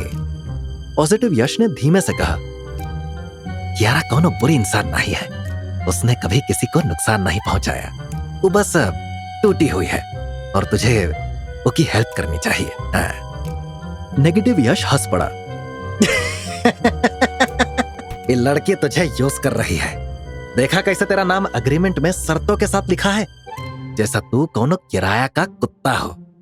रिच लोग ऐसे ही होते हैं, बाहर से स्वीट, अंदर से कड़वे। यश ने अपने बालों में हाथ फिराया, जैसे कंफ्यूजन की गिरोह को सुलझा रहा हो। पॉजिटिव यश ने फिर कहा, तेरे पास मौका है, सिर्फ अपने लिए नहीं, दूसरों के लिए कछु करने का। और क्या पता, हो सकता है ये रूखी सी कहानी में कहीं कोनो चैप्टर बदल जाए है? और कियारा के साथ तुझे अपना बिजनेस खड़ा करने का मौका मिल जाए। नेगेटिव यश नजदीक आकर फुसफुसाया, बिजनेस तेरे साथ? कियारा की बिलियनर वाली दुनिया में तेरी कौनो औकात नहीं है। तू एक चाय वाला है यस, और ये लोग तेरे जैसों को सिर्फ मजबूरी में अपनाते हैं, कभी दिल से नहीं। यश ने एग्रीमेंट उठाया, उसे एक बार फिर से देखा। अभी वो अगला पेज पलटने ही वाला था कि तभी उसका मोबाइल जोर से वाइब्रेट करने लगा। श्रुति का कॉल था। यश का चेहरा एक पल में गंभीर हो गया। उसने जल्दी से कॉल उठाया और वहां से श्रुति के रोने की आवाज आई। हेलो श्रुति, क्या हुआ, रो काहे रही हो? उधर से बस सिसकियों की आवाज आई। मोहित ने, वो बस इतना ही कह पाई, फिर आवाज टूट गई। क्या किया मोहित ने श्रुति, साफ साफ बताओ। यश की आवाज अब घबरा गई थी, जैसे उसका दिल किसी अनदेखी आग में झुलस रहा हो। श्रुति ने सांसों को कंट्रोल करते हुए पूरा किस्सा सुनाया। आपके जाने के बाद कॉलेज में मोहित ने मुझे बार बार परेशान किया। मैंने इग्नोर किया तो वो मेरे पीछे पीछे घर तक आ गया। वहां भी जबरदस्ती करने लगा। बहुत डरावना हो गया था सब कुछ। अगर वो बार बार ऐसा करता रहा तो मैं शायद। यश जैसे सोफे से गिरते गिरते बचा। उसने गुस्से में कहा, अरे क्या बोल रही हो तुम श्रुति, तुम इतनी स्ट्रांग हो, ऐसी बात मत करो। कामिनी आंटी कहाँ है अभी? श्रुति ने रूंधी हुई आवाज में जवाब दिया, वो भी यही है। मोहित ने उन्हें भी बहुत बुरा भला कहा, उनके साथ भी बदतमीजी की। अब तो मैं टूट गई हूं यश सर। मैंने आपसे छुपाया था, लेकिन वो मुझे बहुत टाइम से परेशान कर रहा है। अब हद पार कर दी है। इतना कहकर वो फपक कर रो पड़ी। यश को अब पूरा यकीन हो गया था, ये सिर्फ एक मन चले की हरकत नहीं थी, ये सीधा हमला था श्रुति की इज्जत पर। उसने फोन कान से थोड़ा हटाया, एक गहरी सांस ली और खुद से कहा, बस बहुत हो गया। वो फिर से कॉल पर आया और शांत लेकिन ठोस आवाज में बोला, श्रुति सुनो, रो मत, मैं आ रहा हूं, आधे घंटे में वहां पहुंच जाऊंगा। तब तक किसी से बात मत करना, खुद से भी नहीं। श्रुति कुछ बोल नहीं पाई, बस हल्का सा सुनाई दिया। यश ने फोन रखा। उसकी आंखों में अब चाय वाले वाली मासूमियत नहीं थी, अब उसमें चिंगारी थी। यश ने पेपर्स को वैसे ही छोड़ दिया और उठकर जाने लगा। तभी पीछे से शेर सिंह की भारी आवाज गूंज पड़ी। कहां जा रहे हो आप? यश ने बिना मुड़े जवाब दिया। अब तुम भी सवाल करोगे मुझसे शेर सिंह? तुम जानते नहीं कि हम मैडम के क्या लगते हैं? शेर सिंह ने अपनी जगह से हिलते हुए कड़क आवाज में कहा, मैडम ने आपको किराए पर बुलाया है सर, यह हमें पता है। अभी अग्रीमेंट साइन नहीं हुआ है, इसीलिए पहले अग्रीमेंट साइन कीजिए। यश के चेहरे का रंग बदल गया और उसने कहा, हम बिना पूरा पढ़े साइन नहीं करने वाले, और अभी हमें एक बहुत जरूरी काम से जाना है। जब लौटेंगे तब बात करेंगे। यश जाने के लिए मुड़ा ही था कि शेर सिंह ने उसका हाथ पकड़ लिया। रुकिए सर, मैडम का ऑर्डर है कि। उसी वक्त कियारा वापस आ गई। उसने जो देखा उस पर भड़क गई। Sher Singh, how dare you! यश का हाथ क्यों पकड़ा है? शेर सिंह ने फौरन सफाई दी। मैडम, ये बिना साइन किए जा रहे थे, बोले कोई अर्जेंट काम है। आप थी नहीं तो मैंने रोका। कियारा की आंखों में गुस्से की आग चमकने लगी, लेकिन यश को कियारा की ये बात अच्छी लगी कि वो किसी और को यश की इंसल्ट करते हुए नहीं देख सकती थी, चाहे वो शेर सिंह ही क्यों ना हो। कियारा के ऑर्डर पर शेर सिंह ने सॉरी कहकर यश का हाथ छोड़ दिया, लेकिन वो अब यश पर बरस पड़ी। व्हाट द हेल यश, तुम्हें एक बार में बात समझ नहीं आती क्या? ये अग्रीमेंट मजाक नहीं है। तुम इतनी बड़ी डील को इतने हल्के में कैसे ले सकते हो? यश ने नजरें मिलाते हुए ठंडे लेकिन ठोस लहजे में कहा, हमें इससे भी ज्यादा जरूरी काम से जाना है। जब वो पूरा कर लेंगे फिर आकर बैठेंगे, तब बात भी करेंगे और पढ़कर साइन भी।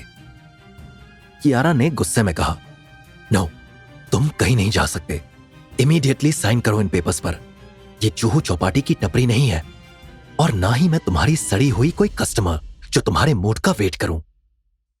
अब यश की आंखें भी जलने लगी थी। वो खुद पर तंज सह लेता, अपने कस्टमर्स पर नहीं। उसने थोड़ा आगे झुकते हुए कहा, मैडम, हमारे बारे में आपको जो कहना है कही, पर हमरे टपरी और हमरे कस्टमर्स के बारे में जुबान संभाल कर बोलिए। अगर वो दिन हमने देर तक दुकान ना खोली होती, अगर हमने अपने कस्टमर्स को ठीक से सर्व ना किया होता, तो शायद आज हम आपके सामने खड़े भी ना होते। उसी मेहनत की वजह से आपकी फैंसी दुनिया में घुसे हैं हम, और उसी मेहनत पर आप तंज कस रही है। कियारा ने गुस्से में मोबाइल पटकते हुए कहा, बकवास बंद करो, हमें नहीं सुननी तुम्हारी ये लोकल फिलॉसफी। अग्रीमेंट साइन करो और जाकर जो करना है करो। यश की आंखें एक पल के लिए सर्द हो गई। उसका दिमाग श्रुति में अटका था, लेकिन अग्रीमेंट को बिना पढ़े साइन करना उसके उसूल के खिलाफ था। उसने शांत लेकिन ठोस आवाज में कहा, मैडम, हम अभी साइन नहीं कर सकते। जो जरूरी काम है उसे निपटा कर लौटेंगे, फिर डील साइन करेंगे। ये बात आपको अच्छी लगे या बुरी, हमें फर्क नहीं पड़ता। कियारा का चेहरा तमतमा उठा। वो सीधा यश की ओर बढ़ी। तुम खुद को समझते क्या हो यश? मैंने तुम्हें एक इंपॉर्टेंट काम के लिए बुलाया है, और तुम हो कि बार बार डिले कर रहे हो। क्या कोई जज हो तुम जो बार बार तारीख दे रहे हो? मैं तुमसे अग्रीमेंट पढ़ने को कह रही हूं तो ऑब्वियो है कि कुछ इंपॉर्टेंट होगा, लेकिन तुम्हें तो बस अपनी धुन में रहना है। यश ने कियारा से कहा, हम जानते हैं कि हमें अग्रीमेंट पढ़ना है और फिर साइन करना है, लेकिन अभी नहीं। अभी हमें दूसरे काम से जाना है। वो काम खत्म करके तुरंत करेंगे। कियारा झल्ला गई। इतना समझाने के बाद भी यश उसकी बात नहीं समझ रहा था, तो उसने कहा, do you have any idea कि तुम मेरा कितना टाइम वेस्ट कर रहे हो? अगर तुम्हें नहीं करना है तो सीधा मना करो एंड लीव। यश के दिमाग में श्रुति गूंज रही थी। उसने सीधे कियारा की आंखों में देखा और कहा, ठीक है मैडम, तो फिर सुन लीजिए, हम आपके लिए अब काम नहीं करेंगे। कियारा चौंकी। क्या कहना चाह रहे हो तुम? यही कि अब हम जा रहे हैं। हम ये एग्रीमेंट अभी के अभी साइन नहीं करेंगे। इतना कहकर यश मुड़ गया। शेर सिंह ने एक पल के लिए रास्ता रोकने की कोशिश की, लेकिन यश की आंखों में जो गुस्सा था उसे देखकर शेर सिंह एक पल रुका, फिर साइड हो गया। यश दरवाजे की ओर बढ़ा। कियारा की आवाज पीछे से आई, ठीक है, जाना है तो जाओ, लेकिन मेरे पैसे वापस देकर जाओ। I want my money back. पैसों का जिक्र सुनते ही यश के कदम जैसे वहीं थम गए। उसका चेहरा अचानक पीला पड़ गया। मन ही मन वो हिसाब लगाने लगा कि उसने वो सारे पैसे तो खर्च कर दिए थे, 1 करोड़ का भारी रकम का ख्याल आते ही उसकी हथेलियां पसीने से भीगने लगी। अब क्या करेगा यश? आगे की कहानी जानने के लिए देखिए अगला एपिसोड सिर्फ पॉकेट एफएम के YouTube चैनल पर, और चाय वाला बना बिलियनर के सारे एपिसोड्स को सुनने के लिए डिस्क्रिप्शन में दी लिंक से डाउनलोड करें पॉकेट एफएम ऐप।